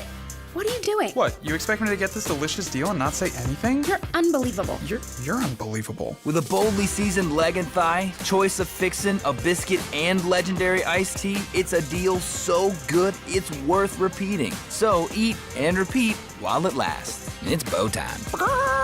It's bow time. Dine in, drive through, or tap your favorite delivery app and have Bojangles come to you. Satisfy your craving for flavor right now with Bojangles 2-piece dinner. 2 pieces of Bojangles dark meat chicken, your choice of fixin', a biscuit, and iced tea for just $5.99. That's right, just $5.99 for limited time at participating Bojangles. What are you waiting for? When you're hungry, it's always bow time. This hour of The Drive is brought to you by RDU Airport Authority. Lufthansa is excited to take off from Raleigh Durham International Airport, connecting you to destinations like Germany, Italy, India, and beyond. Say yes to incredible journeys. Book today at Lufthansa.com. Roslovic, Walker shot, he scores! From long distance, Sean Walker, his 100th NHL point, his second goal with the Canes. Being joined here on The Drive with Tim Donnelly. Dennis Cox sitting in for Tim Donnelly this afternoon. Being joined by Canes defenseman Sean Walker on the Heister Automotive Group hotline. Sean, you guys are taking a break right now. I know, for example, I love what I do for work. I'm sure you love what you do for work as well, but sometimes it's nice to step away. How good is it to actually take the skates off and step off the ice and still get away for a little bit of time? Yeah, it's always refreshing for us to, take a break, step away. Just kind of get that little reset. Obviously this is kind of a longer break than we're used to, so guys got to make sure they're staying on top of things. But the first half of the season was kind of crazy, lots of travel, pretty much playing every other day. So definitely nice to just have a couple days, spend time with family and friends, and get re-energized and ready to get back at it. How much is it just mentally being able to just to step away? Because people don't realize the emotional and mental grind it takes as a pro athlete. Yeah, for sure. Again, just the reset overall. You get that reset. You get excited to come to the rink again. Fortunately for us, our team's been doing pretty well this year. So, not too much of a mental grind that some teams can be having at this time of year. But it's always nice to just have that reset and you come back energized. And we all know what's coming up with playoffs and everything. So just that'll be the main focus going forward, and want to be playing at the top of our game here. Canes defenseman Sean Walker joining us here on the Heastra Automotive Group hotline. Someone that you've been playing with on the ice, Shane Gostisbehere, he told me this before the season started, that the two of you met this summer at a wedding. Is where you guys actually have met each other. I know you guys both played with the Philadelphia Flyers in that organization, but never actually crossed paths there. I think you guys had already both signed with Carolina at the time. What was it like meeting him for the first time and being in a wedding situation as the first time you guys actually crossed paths? Yeah, it was great. So we met at that wedding. It was a teammate that we both played with on Philly, so that was great. It was awesome. Like you said, we were both signed. Kind of had an idea that we both might be playing together. So it was a great first meeting, light, easy. Both our wives were there, so they got to meet right away. It was just a great introduction. Light. It was a great wedding to be at. And obviously we've been partners the whole year, so it's been great so far, and couldn't really ask for much more. I always feel like at a wedding that there are sides of people that come out that normally you don't see on a day-to-day basis. So I'm sure you probably got an introduction to him. You're like, is this what this guy's like on a normal everyday basis? Yeah, I mean, it was a great introduction, and I think the hockey world's a little different in that. We're around each other so much day to day, doing dinners, team parties, all like that. You get to see all sides of your teammates pretty fast. But I got to see everything of Shane right away, which was great, and it was a great time, and great person, great human, great wife, great family. It's just meshed really well, and really happy with it so far. Was there a battle on the dance floor between you guys? I was dancing. I don't know if he was dancing. I couldn't find him out there, but the dance floor was lively, so it was too many people to fish through. It's like, come on, Shane, Cupid Shuffle's on. Let's go. Yeah. All right, it was great. That's Canes defenseman Sean Walker joining us on the Heastra Automotive Group hotline. There is always the human element to sports, and you've had it personally in your life with the trade deadline and guys getting moved and such, and you actually have had that with your own team right now with the Carolina Hurricanes, one of your former teammates from Colorado, a team you got traded to last year. Mikko Rantanen comes in as well as Taylor Hall. Last year, let's go to your life, your situation where you're in Philadelphia last year. It was your first year with that organization after being traded in the offseason from the LA Kings. But you're playing in Philadelphia against St. Louis, and then a few days later, you're in Colorado playing a game in Colorado. Then you're like on a 3-game Western Canadian road trip right after that. So not only are you packing up to move your life to another city, you also have to pack for traveling for several days. Take us through that. How stressful is that on just for you, your wife? Hey, I got to pack my bags not only to move 2 time zones away, but I got to go on a Western road trip right with it. Right. Yeah. Definitely a whirlwind is the easiest way to say it. But again, my situation, I kind of knew potentially what was going to happen being on Philly. They were going through a rebuild. There was lots of murmurs about a trade coming up, and credit to them, they were super open with me about what the situation was and what was going on. So we had a good idea that something was going to happen. But then coming down to it, the trade happens, and then, luckily we were at home. So I had about 12, I had the night to pack. So I grabbed as many suitcases as I could, packed up as many suits as I could, and hit the road the next day. And then my wife came out a week later. Like you said, I flew, we played one home game, and then went on that West Coast road trip. So she met me once we got back home. But definitely a crazy ride. But you know what? It was an awesome experience, and I think everything worked out for a reason, and couldn't be happier with how it all played out where we ended up today. How hard is the adjustment off the ice? Because obviously you're going to a new team, new system, new guys that you're playing with, but you got to figure out where you're staying. Like, okay, the team might put me up in a hotel. Where do I go eat? Like, how do I even get around this city? Because normally you might be playing there once, maybe twice in a season, and that's really it. But to actually get to know an area, it's not an easy thing to do. And people that move for jobs, just like the people that are listening, and myself included, have all been through that in some way, shape, or form. Yeah. Again, it's a whirlwind, and it's big change, new city. Got to find living arrangements, all stuff like that. But again, for me, the team was great. They helped me out tons. Luckily, I was able to move into one of the guys' houses that I got traded for, actually. So the transition was pretty easy in that regard. But then, yeah, you just get settled in as fast as you can.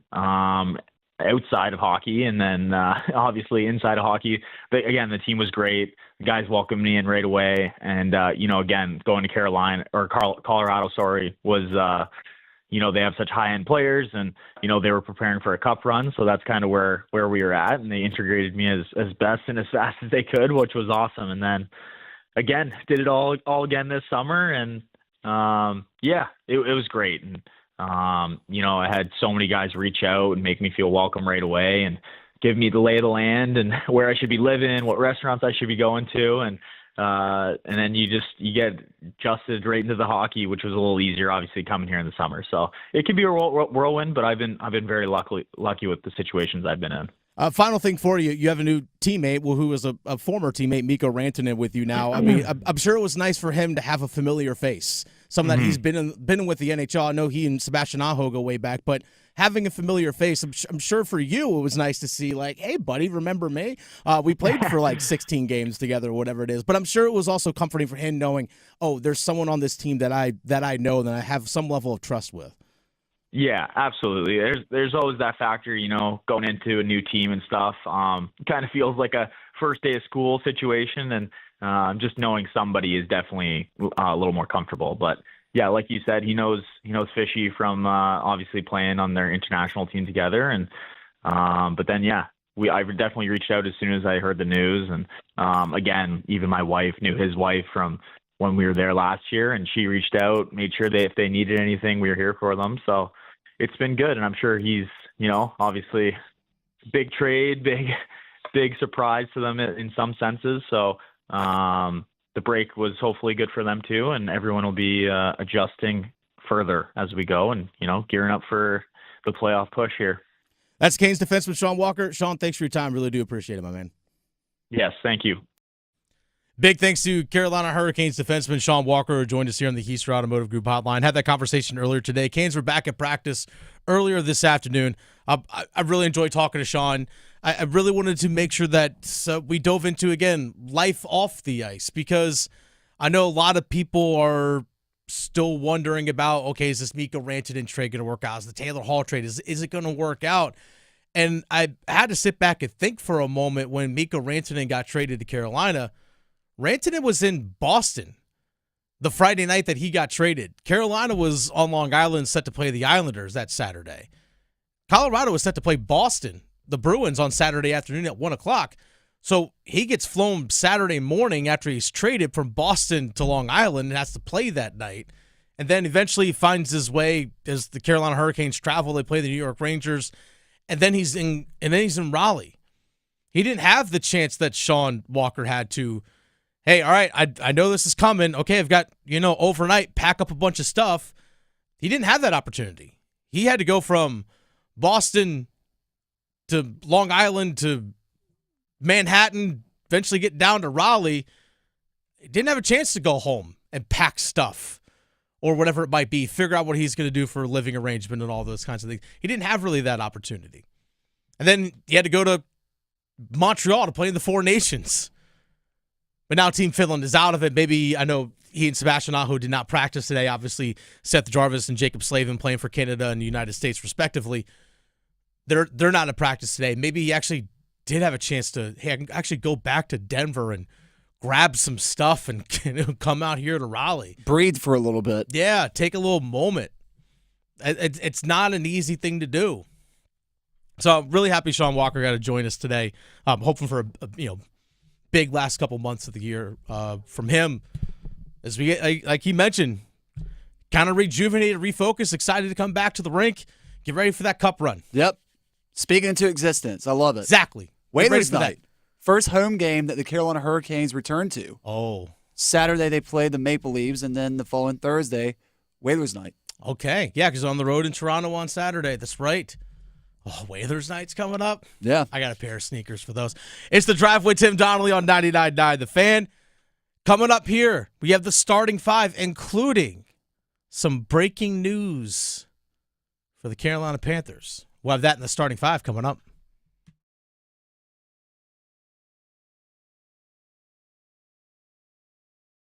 Tim Donnelly here for Miller Lending. Now, while I'm out of the studio trying to figure out how to be a parent of two, a toddler and a newborn, I think all the parents can back me up on this. Babies are expensive. And if you're a parent out there and you maybe need to upsize, right? Growing family needs a growing space, which means you're in the mood for a mortgage. Miller Lending is the place to call because they understand babies are expensive, and they want to get your monthly payment as low as possible. They don't want to take all those closing costs out of your pockets that are so often associated with mortgages. So stop paying to buy down rates, stop paying closing costs at all, and instead give Miller Lending a call. 919-447-3377. Imagine all of the diapers you could buy, because that's where my brain is right now, if you didn't have to pay closing costs on your mortgage. 919-447-3377 or MillerLending.com. Miller Lending is an equal housing lender, NMLS number 2502146. Evan, Canty, and Michelle are unsportsmanlike. What city's fan base are you rooting against the most? Kansas City. They just lost. Why do you have to root against them now? Because they've been at the top and they let you know about it every single chance that they get. Well, they can't say nothing about it now. They lost. They got embarrassed in the Super Bowl. They sure did. They sure did. But I'm just saying prior You're to still that, rooting against them? Yeah, big time. Mornings from 6 to 9 on 99.9 The Fan, the Triangle Sports Leader. Hello, I'm John Heister for John Heister Chevrolet in Fuquay Arena. And you know, people are asking us, how are you selling so many cars all of a sudden? Well, did you know that the Beltline has opened up the outer loop? We're only 28 minutes from Knightdale. We're only 19 minutes from Clayton and 15 minutes from Apex. We're now the most convenient Chevrolet dealership to reach in the Triangle. And the best part is, you don't have to traverse the inner city traffic. It's just one more reason to get off your keister and come to Heister. Now at John Heister Chevrolet, get up to $13,000 off with Chevy Loyalty on a 2024 Chevrolet Tahoe. Together, let's drive. Welcome to Take 5 Oil Change. Thanks. Got my seat cushion, crossword puzzle, and oh, can't forget the hand sanitizer. Okay, show me the waiting room. No need for all that. You can stay in your car. I'll stay in my car? Get out. Yep, you stay in. It'll just be 10 minutes. 10 minutes? Get out. Go ahead, sit back and relax. Well, I guess I'll save all this for the DMV. If only they took 10 minutes, am I right? I'm sorry. Take 5. The stay in your car 10-minute oil change. If you're 55 and up, T-Mobile has plans built just for you. 2 lines of unlimited for just $30 a line. That's a 45% savings compared to Verizon and AT&T. But don't just take our word for it. It's not just the savings that are great with our T-Mobile plan. There's all this value from all these other things that T-Mobile offers. T-Mobile has been such a savings for us. We love it. Switch today and get 2 free 5G phones like the Motorola Edge with Turbo Power charging that gives you power for the day in just 15 minutes. And customers 55 and up can get 2 lines of talk, text, and data for only $30 a line. Go to T-Mobile.com/choice55 to learn more. With AutoPay plus taxes and fees, plus $5 per line without AutoPay. Debit or bank account required. 45% off 2 lines versus AT&T Starter and Verizon Welcome. Plan benefits vary. Motorola Edge on us with 24 monthly bill credits and new line for well-qualified customers, plus tax and $35 per line connection charge. See details at T-Mobile.com. Motorola Edge requires 68-watt charger. Charger sold separately. Actual performance will vary based on usage and configuration. Welcome home with Baker Home Exteriors. Backed by a century of Baker roofing excellence, we bring expert roofing, siding, and gutter solutions to your doorstep. Transform your home today at BakerHomeExteriors.com. That's BakerHomeExteriors.com. This hour of the Triangle Sports Leader is powered by Ritchie Law Firm, injury lawyers. Ritchie Law is on top of it. Go to RitchieLaw.com. That's RitchieLaw.com. They score! WCMC HD1 Holly Springs. Take us with you on the radio, Instagram, TikTok, Alexa, and YouTube. 99.9 The Fan, the Triangle Sports Leader. Good afternoon, everyone. I'm WRL meteorologist Mike Mays. Wintry weather is on the way. It's mostly cloudy and dry tonight, 28 below. Dry for the morning commute, but late morning and through the day tomorrow, we have a wintry mix. The high 33. Snow flurries are likely into Wednesday night and into Thursday morning. Weather update brought to you by Newcomb & Company, where your comfort is their business. Visit newcombandcompany.com. 5 o'clock check of your money. Dow Jones closes the day up 10 points at 44,556. This hour of the drive is brought to you by Enbridge Gas, formerly Dominion Energy North Carolina Gas. Dominion Energy North Carolina Gas customers are now proudly served by Enbridge Gas. Looking forward to a bright future together? To learn more, visit enbridgegas.com.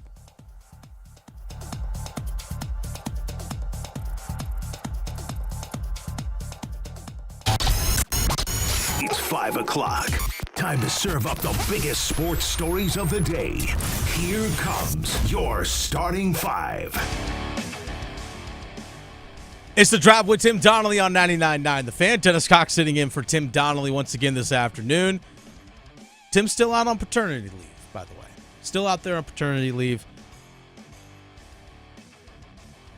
Who knows what's going to happen tomorrow, by the way, when it comes to UNC hosting NC State. We're going to dive into that more as the starting five starts with number 5 with some breaking news. Count them. 1, 2, 3, 4, 5. That's right, a little breaking news in the Carolina Panthers world.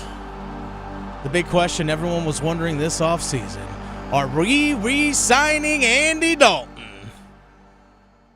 Andy Dalton agrees to a 2-year, $8 million deal that includes $6 million guaranteed and actually has a max value of $10 million, according to Adam Schefter of ESPN. By the way, the team also announced as well that they signed Andy Dalton to a 2-year contract extension. I like it. A couple reasons. One, Andy Dalton is a reliable backup quarterback. Not saying he's great. He's a reliable backup quarterback at this stage in his career. A little more emphasis on the backup. Yeah. But again, reliable backup quarterback, which is something that you need in the NFL. Injuries happen. You need it. Now, your hope is that Andy Dalton never sees the field unless it's hey, we're up 30 with 4 minutes left. Sure, go on in. That's hopefully the only time you ever really see him.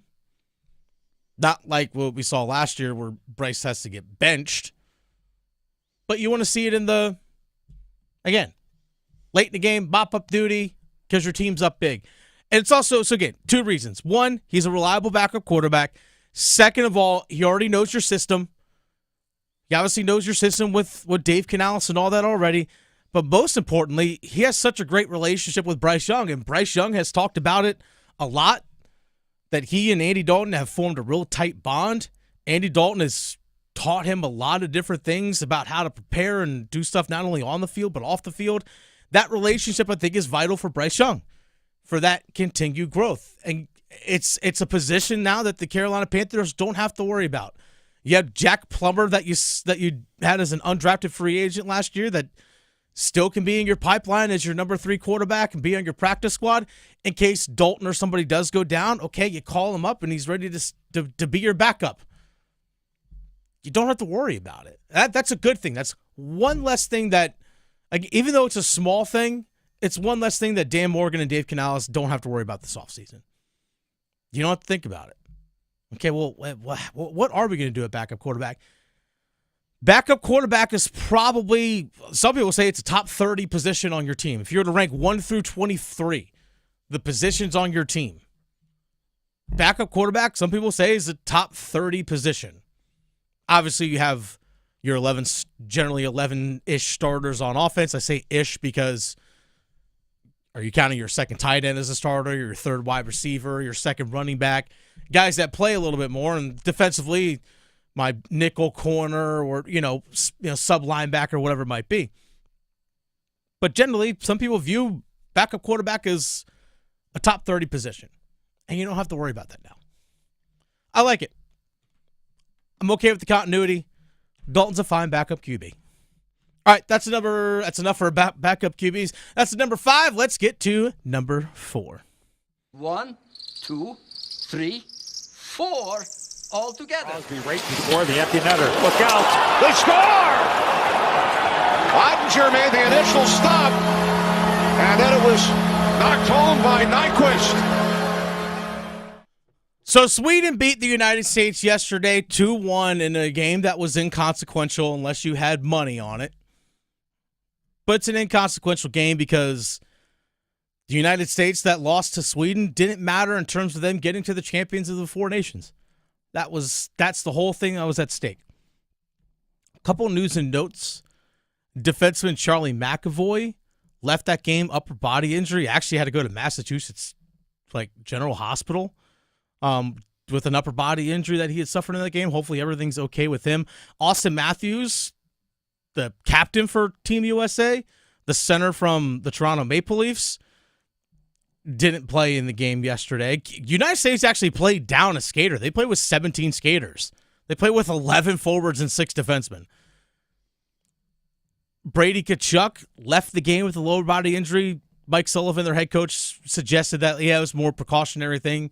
Kind of lost an edge and crashed into the net, into the goaltender. Matthew wasn't playing either, was he? Matthew Tkachuk did not play in the game. Austin Matthews didn't. Brady Tkachuk left the game early. Charlie McAvoy left the game. So they're nicked up.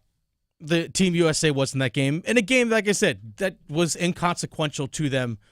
Now it's all about Thursday. Well, after you empty the tank like you did Saturday against Canada, it's not a little shocking to me to hear about some guys being bruised up a little bit. Yeah, for sure. Especially when needing you're some Band-Aids. Yeah, especially when you're already 50 plus games into the NHL season, then you throw playoff intense games at you with that on top of it. Yeah, these guys are a little bit banged up. I still appreciate and respect the ferocity in which these guys are playing. But Rob Brindamore, head coach of the Carolina Hurricanes, joined next up with Paul Eihander and Graham Hill, which can be heard. Easy for me to say, which can be heard from 9 a.m. to 10 a.m. right here on 99.9 The Fan. He joined the show earlier today and was asked about his opinion on the 4 nations, if it has changed based on the amount of attention it has brought to the sport of hockey. No, I mean, I knew it would do that. I think, I remember playing in back in late 90s when they had it, the World Cup of Hockey, which is the same kind of thing. It's the best on best, and it's great hockey. So I would love to have seen this tournament gone on. They kind of had that break there. Haven't done it for 10 years or whatever, but get it together here every couple of years or whatever. I think it's awesome. They could have probably pushed the games in a little tighter, just not have to wait till Thursday to finish it off. But I think you're going to see Canada-U.S. games. It's going to be great. It was the other night, and I'm assuming it'll be the same. It was great. And Rob Brindamore was on that 1996 World Cup of Hockey Canadian roster. And speaking of Canada-U.S., Rob Brindamore shared his reaction to the early part of that 9 seconds against USA-Canada, the 3 fights in 9 seconds.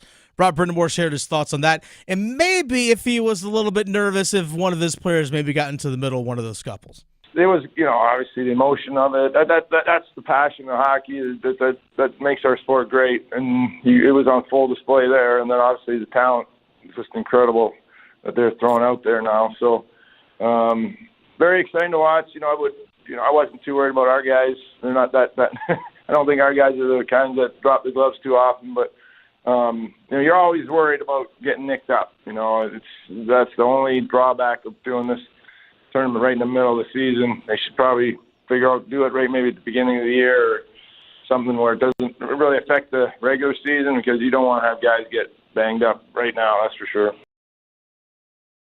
Maybe that is the alternate plan moving forward. Do something like this before the season. Yeah, while everyone's kind of healthy and fresh to get ready, but I'm sure there also might be general managers that have I don't want my guy to suffer a season-ending injury in an exhibition. I also understand that as well. There's some sort of balance and compromise in there. But you can hear Graham in his voice. You were part of that interview, obviously, with it being on Next Up. You could hear the passion in his voice about, Yeah, this is good for the game of hockey. Yeah, you could tell that head coach Rod Brindamore was very prideful. The one thing that I did take away from that soundbite we just played about his reaction to the start of that USA-Canada game, whether he was nervous that was one of his players in the middle of the fights, I thought it was interesting how he openly admitted that our guys are not the kind of players to drop the gloves too much. Yes, well, in that game, it's Jacob Slavin and Seth Jarvis, guys who probably won't be dropping the gloves. I mean, Seth Jarvis isn't afraid to back down from anyone if there's a scuffle, but Jacob Slavin's not going to drop the gloves. He's the 2-time Lady Bing winner for the most gentlemanly player in the league. Yeah. That also complements with his high level of play. So, yeah, I'm not surprised by it. Though we did see Jacob Slavin being like, tell Sidney Crosby, hey, back off. Hey, back up. Yeah. You need to back up.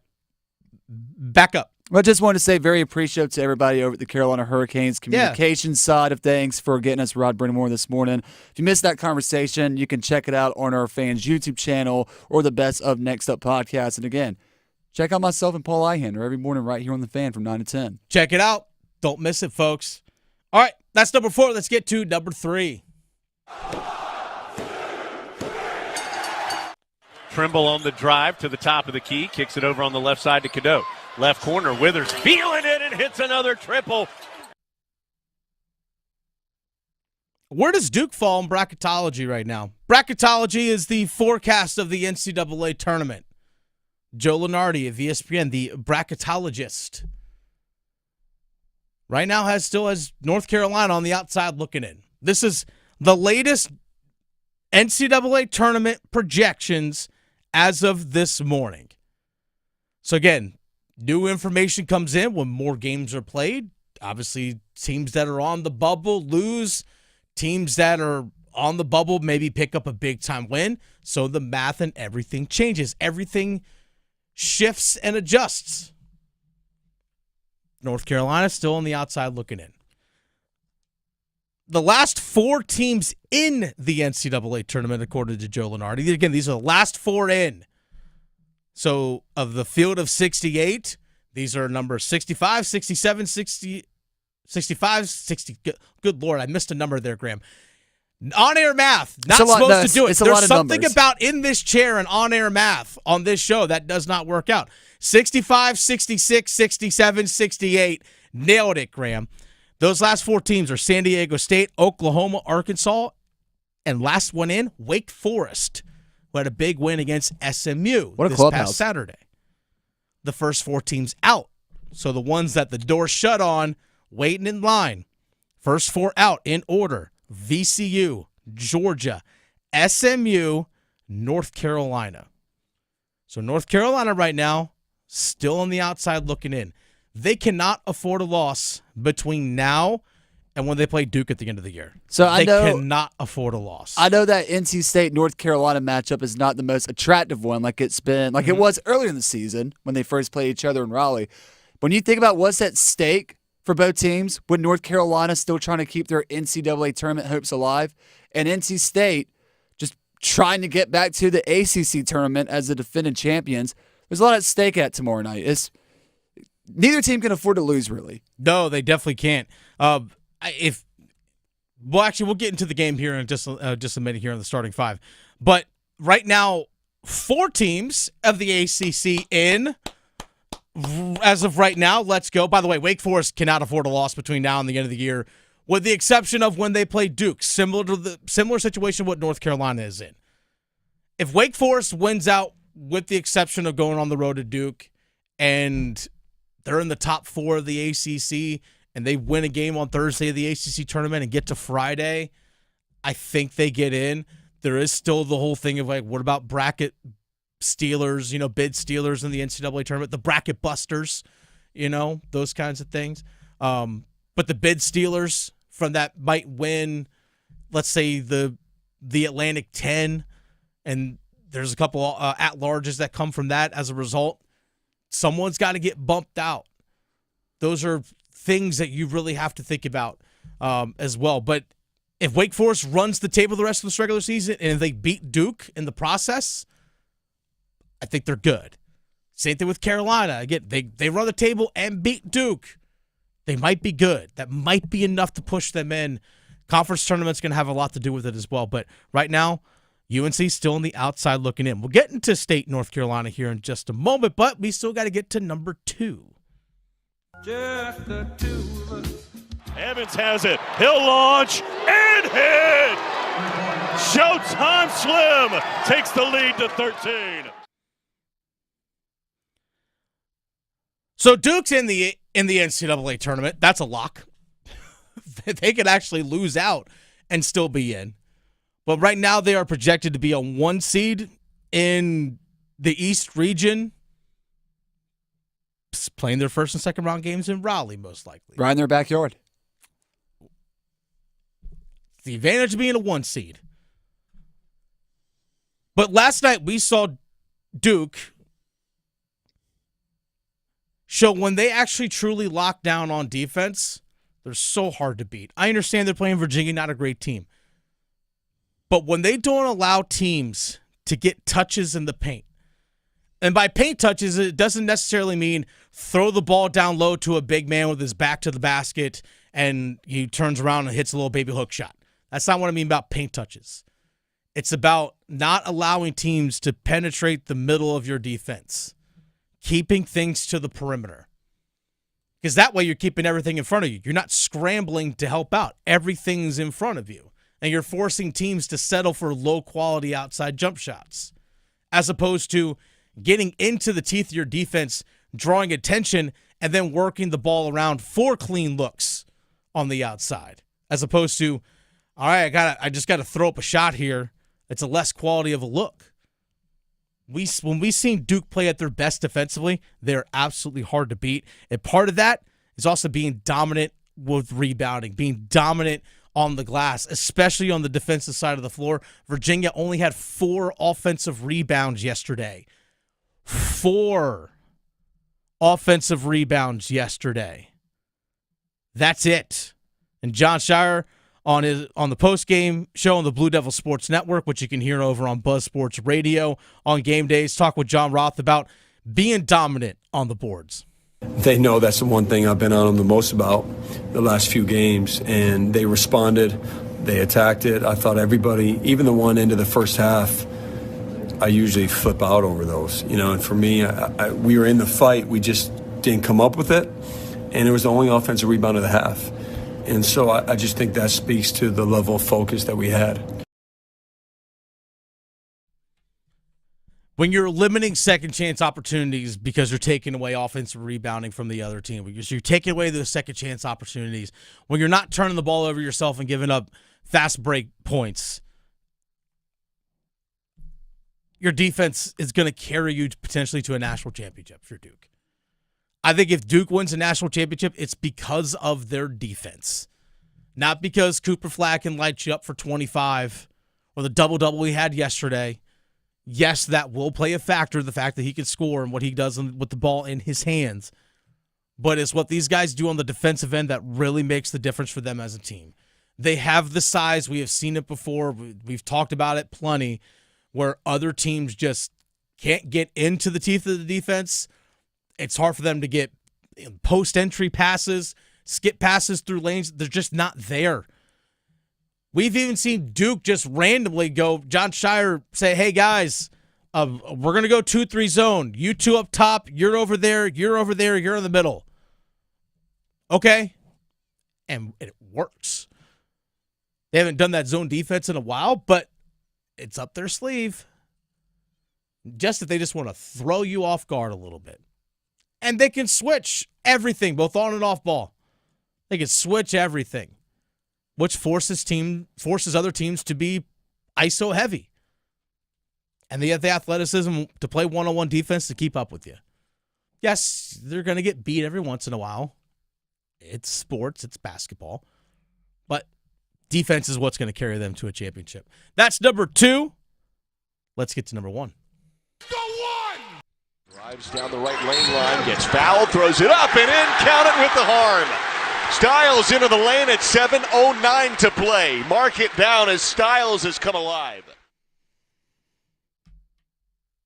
UNC hosting NC State tomorrow night. At least that's the plan, Graham. That's the plan. 7 o'clock tip-off tomorrow night. Supposed to be on ESPN. But will it get played at that time? It's a major question, and it's a legit one. For those of you who don't know, there is winter weather that is coming through our area, coming through the Triangle. Now, depending on where you are listening, you might be looking at a bunch of sleet and ice, maybe a little bit of snow. Go a little bit north, like 30 minutes, you might get 4 inches of snow.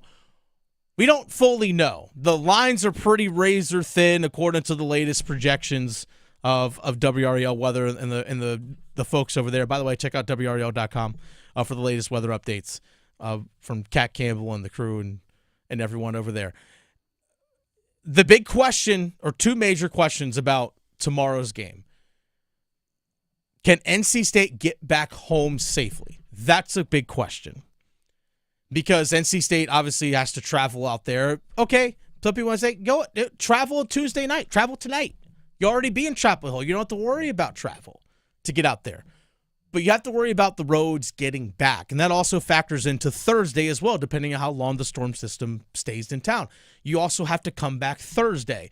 It's pretty unfair to ask NC State and their players to go travel Thursday night and maybe not come back from 40 minutes down the road until maybe Friday, depending on what the road conditions are like. There's a lot of things you have to take into consideration with that. But also, you have to let officials get into town as well. Oftentimes, officials that might be officiating a game on Wednesday night might be somewhere else on Tuesday calling a game. Like the officials could be working a game tonight with it being a Tuesday night. This is where you typically see a lot of college basketball slates happen. So then they could be going, they could be coming from Miami. They got to fly into RDU Airport. Well, can't fly if it's a winter storm that you're going through. It's that, but yeah, can they get in? What time can they get in? There's a lot of different factors that come into those things as well.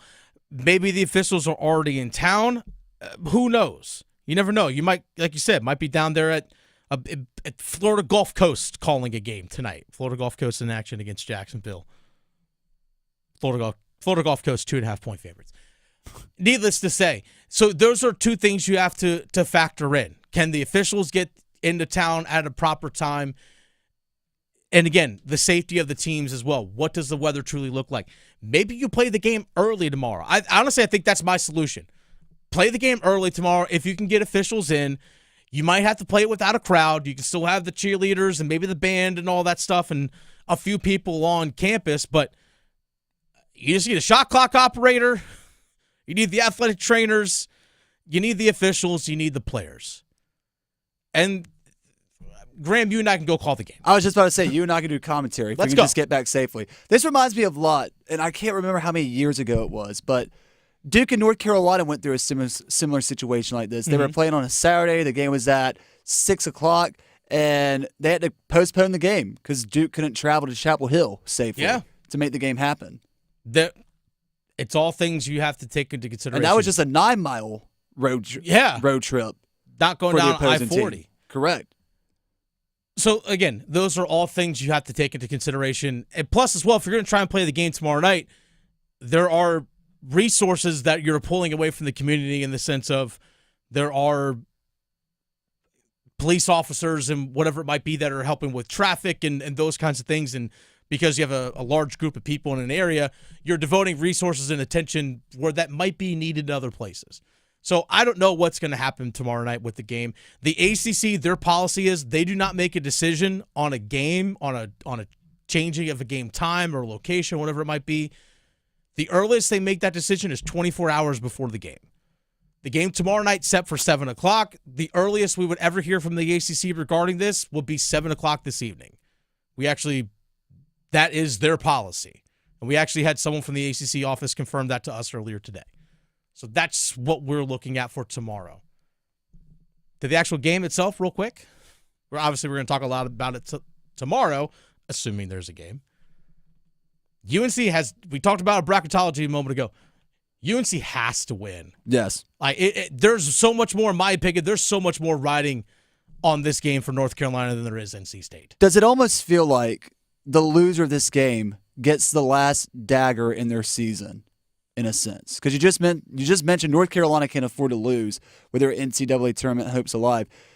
You could go ahead and make the argument that NC State's season's done, but according to the players, they're now saying after the Boston College win, which again I wish they had kind of waited to. I wish they would have said it earlier, that they know it's at stake. It would feel wrong for them not to be in the ACC tournament as the defending champs. It just feels like whoever loses this game tomorrow, their season's essentially done. Yeah, that's a good way of putting it. It might be the final nail in the coffin, the dagger to kind of end the season for the other one. But yeah, because if North Carolina wins this game against NC State I think can truly kiss their chances of making the ACC tournament goodbye. Because right now they're out of the basement, like they're walking up the steps. They're no longer tied for dead last, but they just got to get up to the kitchen floor. Their feet aren't on the basement floor; they're on the first step. They still have a long way to climb. But right now they're 16th. They're 2 games back in the win column of Cal, who's 5-10. NC State's 3-11 in the ACC.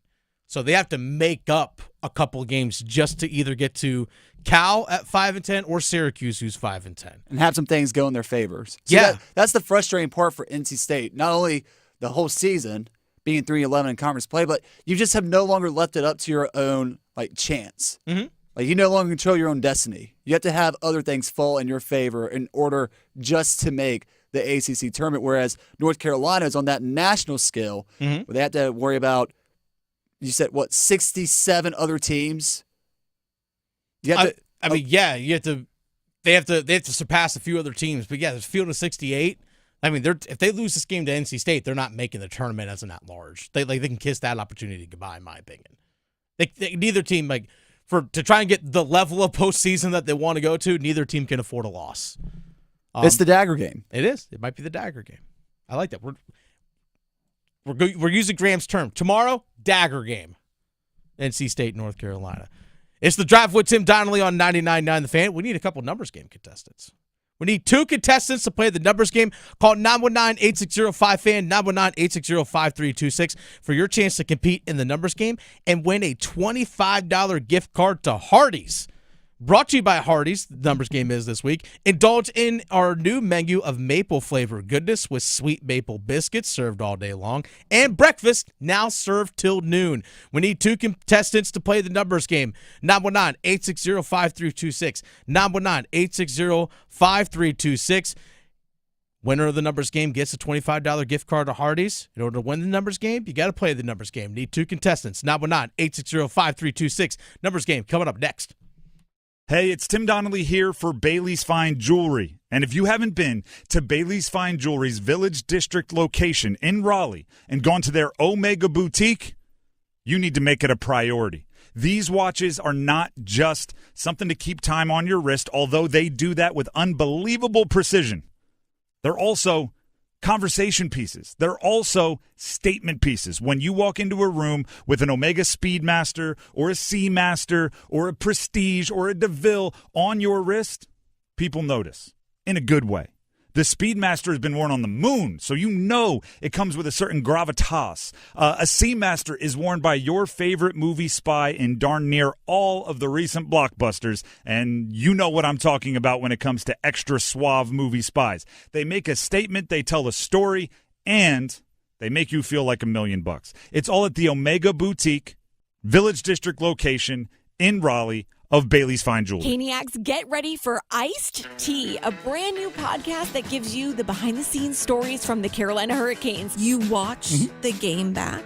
Yeah, all the time. And are you hard on yourself? Oh, God, yeah. Any of the players ask for their crust off? We do have one player that I cut the crust off, and I individually wrap it for him. Your name is on the Stanley Cup. It's the best trophy in sports. Follow Iced Tea with Megan LaMontagne in any podcast app or watch the show on YouTube. You know what's fun about Ram Truck Month at John Heister Chrysler Dodge Jeep Ram in Lillington? Nothing if it's not you behind the wheel of a brand new 2025 Ram 1500. With savings as much as $15,000 off a new 2025 Ram 1500, you can have all the fun driving this powerful, rugged truck built for work, play, and everything in between. So get off your keister and get to Heister today. Hurry to Ram Truck Month at John Heister Chrysler Dodge Jeep Ram in Lillington. It's bow time. a leg and thigh dinner from Bojangles for just $5.99? Leg and thigh dinner from Bojangles for just $5.99? So crispy. So crispy. And juicy. And juicy. So much flavor. So much. Stop it. What are you doing? What, you expect me to get this delicious deal and not say anything? You're unbelievable. You're unbelievable. With a boldly seasoned leg and thigh, choice of fixin', a biscuit, and legendary iced tea, it's a deal so good it's worth repeating. So eat and repeat while it lasts. It's bow time. It's bow time. Dine in, drive through, or tap your favorite delivery app and have Bojangles come to you. Satisfy your craving for flavor right now with Bojangles 2-piece dinner. 2 pieces of Bojangles dark meat chicken, your choice of fixin', a biscuit, and iced tea for just $5.99. That's right, just $5.99 for limited time at participating Bojangles. What are you waiting for? When you're hungry, it's always bow time. What could you do with an extra $75,000 right now, or even a couple $100,000? If you own a home, you can get that money in less than a week with Loan Pronto. Hey, it's Dennis Cox. Loan Pronto is the leader in quickly converting your home equity into cold, hard cash. You can pay off all your credit cards or start that home remodel.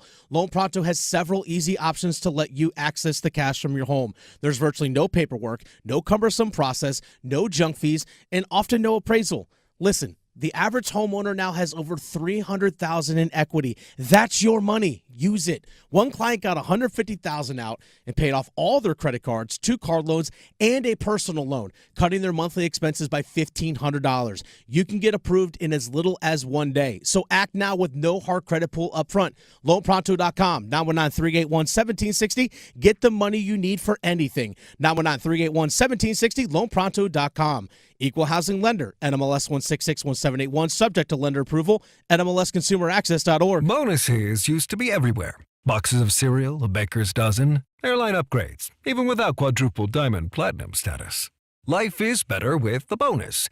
That's why the North Carolina Education Lottery is adding bonus chances to multiply your win on Multiply the Cash scratch-offs. More chances than ever to win over $140 million in total prizes. Because everything is better with a bonus. Must be 18 to play. Approximate overall odds of winning range from 1 in 3.31 to 4.86. Problem gambling helpline 877-718-5543.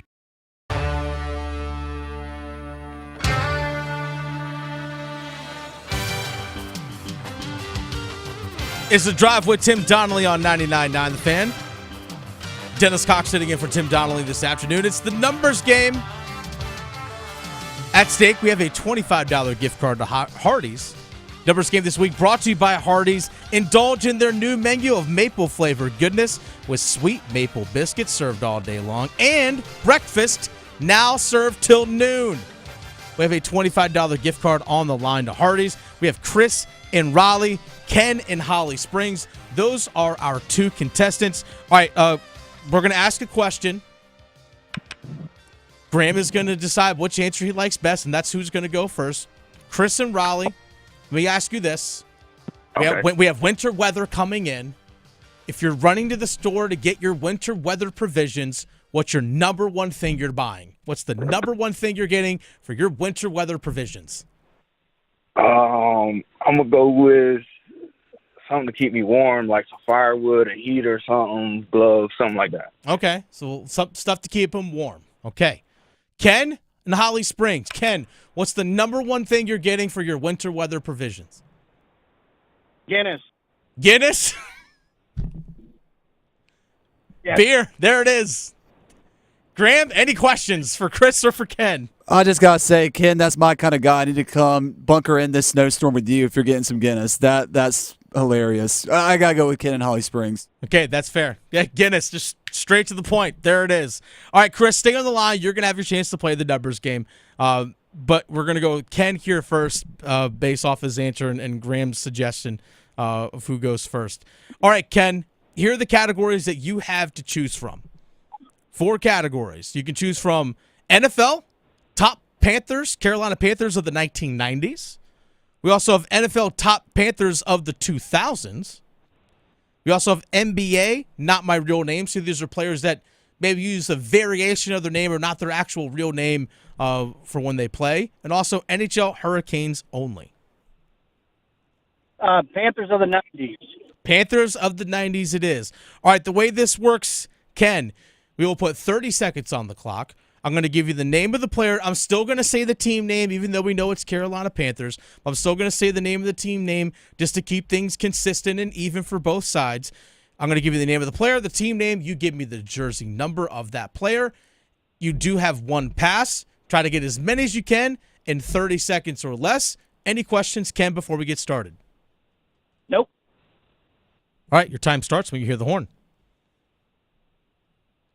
Mushin Muhammad, Carolina Panthers. 88. Incorrect. Steve Berline, Carolina Panthers. 11. Incorrect. Mushin Muhammad, Carolina Panthers. 87. Correct. Sam Mills, Carolina Panthers. 54. Incorrect. Steve Berline, Carolina Panthers. 13. Incorrect. Sam Mills, Carolina Panthers. 55. Incorrect. Steve Berline, Carolina Panthers. 7. Graham, was that before or after the horn? I believe it was after the horn. After the horn. Okay, so the horn sounded before you said the 7, though the 7 was the right number. The shot came after the buzzer, so we will not count the Steve Berline 7. You did get Mushin Muhammad correct with 87. Sam Mills wore number 51. He is a Hall of Famer. And Steve Berline does wear number 7, but your shot came after the horn, Ken, so we're going to give you credit for 1 on that one. All right, so stay on the line. You still got 1. So you're the leader in the clubhouse, but we are going to turn things over to Chris and Raleigh. Chris, are you there? Yeah, I'm still here. Chris, your categories to choose from. We had top Panthers of the 2000s, NBA Not My Real Name, and NHL Hurricanes Only. I'm definitely going to go with the NHL Hurricanes Only. Okay, NHL Hurricanes Only. So same thing, Chris. I'm going to give you the name of the player. I'm still going to say the team name. Keep things fair. Still going to say the team name, and you got to give me the jersey number. 30 seconds on the clock. You do get 1 pass. You do have to beat Ken's score of 1, but still try and go for that 5 for 5, even if you're already past that, all right? All right, I got you. Let's do it. All right, Chris, your time starts when you hear the horn. Jordan Stahl, Carolina Hurricanes. 11. Correct. Sean Walker, Carolina Hurricanes. Pass. Ethan Bear, Carolina Hurricanes. Pass. No, you can't. You only have 1 pass. Ethan Bear, Carolina Hurricanes. 20. Incorrect. Sean Walker, Carolina Hurricanes. 26. Correct. Jake Gardner, Carolina Hurricanes. Gardner. Hey, you got the 2. You got the 2.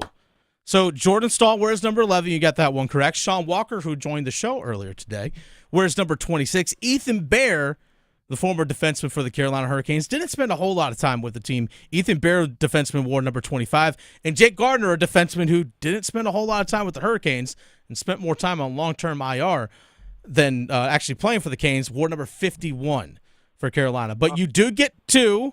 So congratulations. You win 2-1. Congratulations, Chris. Hey, appreciate it. Thank you. So have you gone and purchased your provisions to get ready for this winter storm that is set to hit us tomorrow, Chris? I am just getting off work, so not yet. Okay, so you're on your way there. Be careful. That actually might be the most dangerous part about driving is actually going to get stuff. Or going into the grocery store. Yeah, exactly. Going into the grocery store might be the most dangerous place out there. I think I'm going to take his advice and get some Guinness. Exactly. I'm surprised the first answer just wasn't beer. I'm surprised that was not the case, Chris. I know a lot of people say that. Yeah, I don't know what I was thinking. Yeah, I'm like, some firewood? Oh, I mean, okay. I mean, you got a fireplace. I mean, that's nice. I mean, a little bit of a flex there, Chris. I'm not going to lie. I would love to have a fireplace where I live. But congratulations to you. Stay on the line. Graham will get your information for you so we can get that $25 Hardee's gift card to you. Congratulations for winning the numbers game, sir. Perfect. Thank you, man. Awesome. So congratulations to Chris. We'll have another we'll have more opportunities at some point this week to play the numbers game, possibly. We'll see how things work out with all the weather and everything going on. By the way, seriously, when you go to the grocery store, when people are trying to get stuff, it could be a bit of a madhouse in a grocery store. I remember sometimes I've gone to the grocery store just simply because I need something, not because I got to stock up with the winter weather possibly coming. I remember I almost got run over by a person with their shopping cart. Just came around the corner full speed trying to grab stuff. hit me right directly in the hip. They didn't say excuse me or sorry or nothing. They just kept it moving. I was like, oh, okay. It's hostile in here. Got to protect myself. By the way, the number one answer for your provisions, it's always beer, right? Beer and snacks.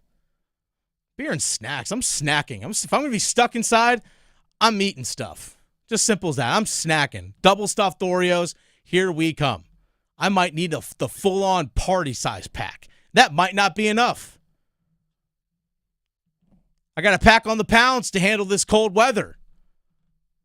It's The Drive with Tim Donnelly on 99.9 The Fan. Dennis Cox here for my friends over at ESPN Bet Sportsbook. As football winds down, college basketball is gearing up. Fans are ready to see which teams will prove they are ready to shine in March and who will be seen in San Antonio. You can get in on all the action from tip-off to the final whistle at ESPN Bet Sportsbook. Right now, new ESPN Bet Sportsbook customers can bet $10 to get $100 in bonus bets and unlock 30 days of ESPN Plus. Download the app and sign up with the promo code Radio100 to get started today. Must be 21 plus. Gambling problem?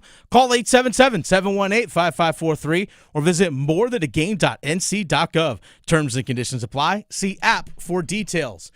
It's The Drive with Tim Donnelly on 99.9 The Fan. By the way, if you missed any of the show, go check it out on the Best of Tim Donnelly podcast, wherever you find your podcast, Apple, Spotify, you name it. But also go check out 99.9 The Fan on YouTube. We have our numbers game. We have our YouTube live chat that you can have. Leave in the comments section your thoughts on different stuff that we talk about. We also have a poll out there. We asked you, who wins tomorrow between NC State and North Carolina? Who wins? Who legit has a real chance of winning that game? Can NC State pull the upset? 65% of you think that NC State can. We'll dive more into that breakdown. But also, some comments that Hubert Davis said earlier this week about his general manager position. Did we get something wrong, Graham? We'll discuss that next on The Drive. The Adam Gold Show. I felt like Philadelphia would win. And what we call that is, at least I do, blind squirrel theory. The game played out, sort of, as I thought it would. That never happens. Chiefs look like garbage. Well, I did not anticipate the Chiefs to be blown out. Embarrassing. But exactly what I thought would happen, happened. That never happened. The Adam Gold Show, weekdays starting at noon on 99.9 The Fan. At Wells Fargo, we know what got you into your business. Whether it's manufacturing, running a restaurant, or your business from home. What you didn't get into your business for was banking. But luckily, Wells Fargo offers business checking, payments, and lending all in one place, in your neighborhood and on our app, so you can focus on doing what you love. Wells Fargo, you're good at business, we're good at business banking. Learn more at wellsfargo.com/business. Terms apply. Wells Fargo Bank and a member FDIC. Zero Res wants to give your home the love and attention it deserves. This month, get 3 rooms of carpets cleaned starting at $109 and take $100 off your air duct cleaning. Book online anytime at ZeroResRaleigh.com. Dear McDonald's, your breakfast menu? Fire. 10s across the board. I could be happy with anything, even though I ordered the same thing every time. Thanks for not judging me. I'll try something new next time. Maybe. Get your faves for less. Buy a sausage McMuffin with egg for $2.50. Add any size Sprite for $1.49. Price and participation may vary. Cannot be combined with any other offer or combo meal. Ba-da-ba-ba-ba.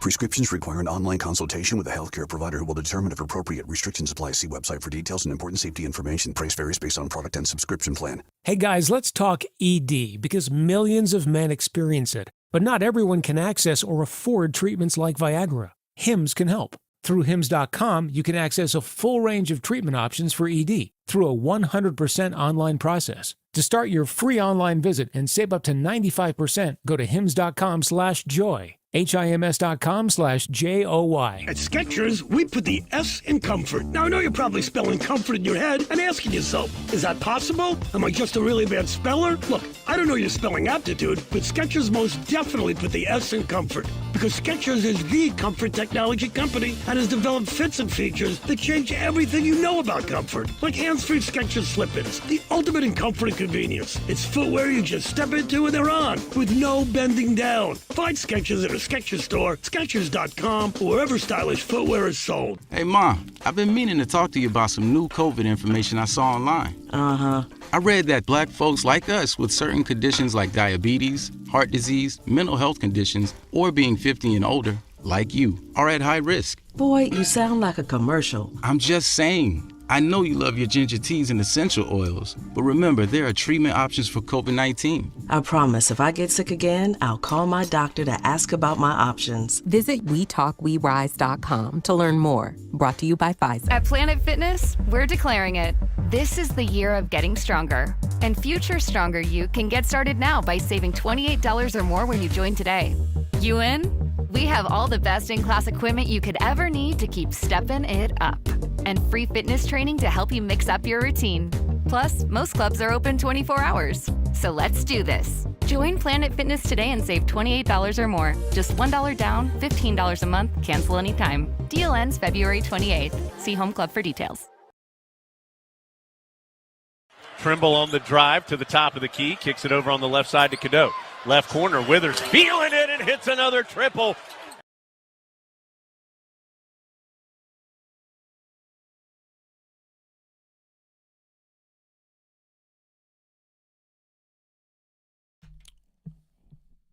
By the way, real quick note here. For those of you from the Triangle area, might remember the name. I know NC State fans remember this name. Nyheim Hines, running back. Played for the Indianapolis Colts. Also played a little bit for the Buffalo Bills. Was most recently with the Cleveland Browns. It was announced today. This is Ari Mirov, part of the 33rd team. Posted on X about an hour ago. Our good friend Joel Bryant actually not even an hour ago, about 20 minutes ago, our good friend Joel Bryant from High School OT made this aware to me. Nyheim Hines has been released by the Cleveland Browns. I know you and I talked a little bit yesterday, Graham, about the Carolina Panthers needing like a veteran second running back, possibly a third running back, someone who can catch the ball in the backfield, maybe contribute a little bit on special teams. That's Nyheim Hines. Bring him home. Oh, man, I didn't even think about that. Yeah. That'd be awesome. I would love to see Nyheim Hines come back home. Garner native, yeah, come back and play for the state's professional football team. I'm for it. He can run. I mean, NC State fans remember his breakout touchdown that he had against number 1 Clemson, where he had a 99-yard touchdown return as a freshman. And then after the DeMar Hamlin situation in the first play of the game, ran back the opening kickoff. So that's right for Buffalo. That's right, the next game back. Panthers. That's right. There's your kick, or there's your running back on special teams right there, Nyheim Hines. One thing about Nyheim Hines, though, that was a bit unfortunate that he was injured in. I forgot about that too. Yeah, he was injured just before the 2023 season. I think it was just before the 2023 season. He was on a jet ski, and someone else that was, I think, very quickly drunk riding a jet ski just like crashed into him. Yeah, and suffered a knee injury and all that. So he unfortunately had to miss that entire season, which was a big time setback for him. And then, that was in 2023, and I don't think he played in any games in 2024 either. Went into the NFL in 2018, but he didn't play any games this past season. Maybe, again, that's a veteran player that you might not have to owe a lot of money to, but could be a complimentary piece possibly to you as a catcher out of the backfield. In his rookie season, 2018, he had 63 catches out of the backfield. Same thing in 2020, he had 63 catches out of the backfield as well. Like you mentioned, can contribute on special teams somewhat. I don't know, just spitball and throwing an idea out there. But, again, bringing the guy home. And the Panthers' running back room's kind of slim right now as it is, besides Hubert, Jonathan Brooks with the ACL injury once again, Miles Sanders. I don't think the Panthers are going to re-sign him. So yeah, I think they're probably going to release him most likely, Miles Sanders. So, yeah, again, they Kick the tires on it. Why not? Love to see a guy local from here in the Triangle playing for the Panthers. That'd be pretty cool. So the drive with Tim Donnelly on 99.9 The Fan.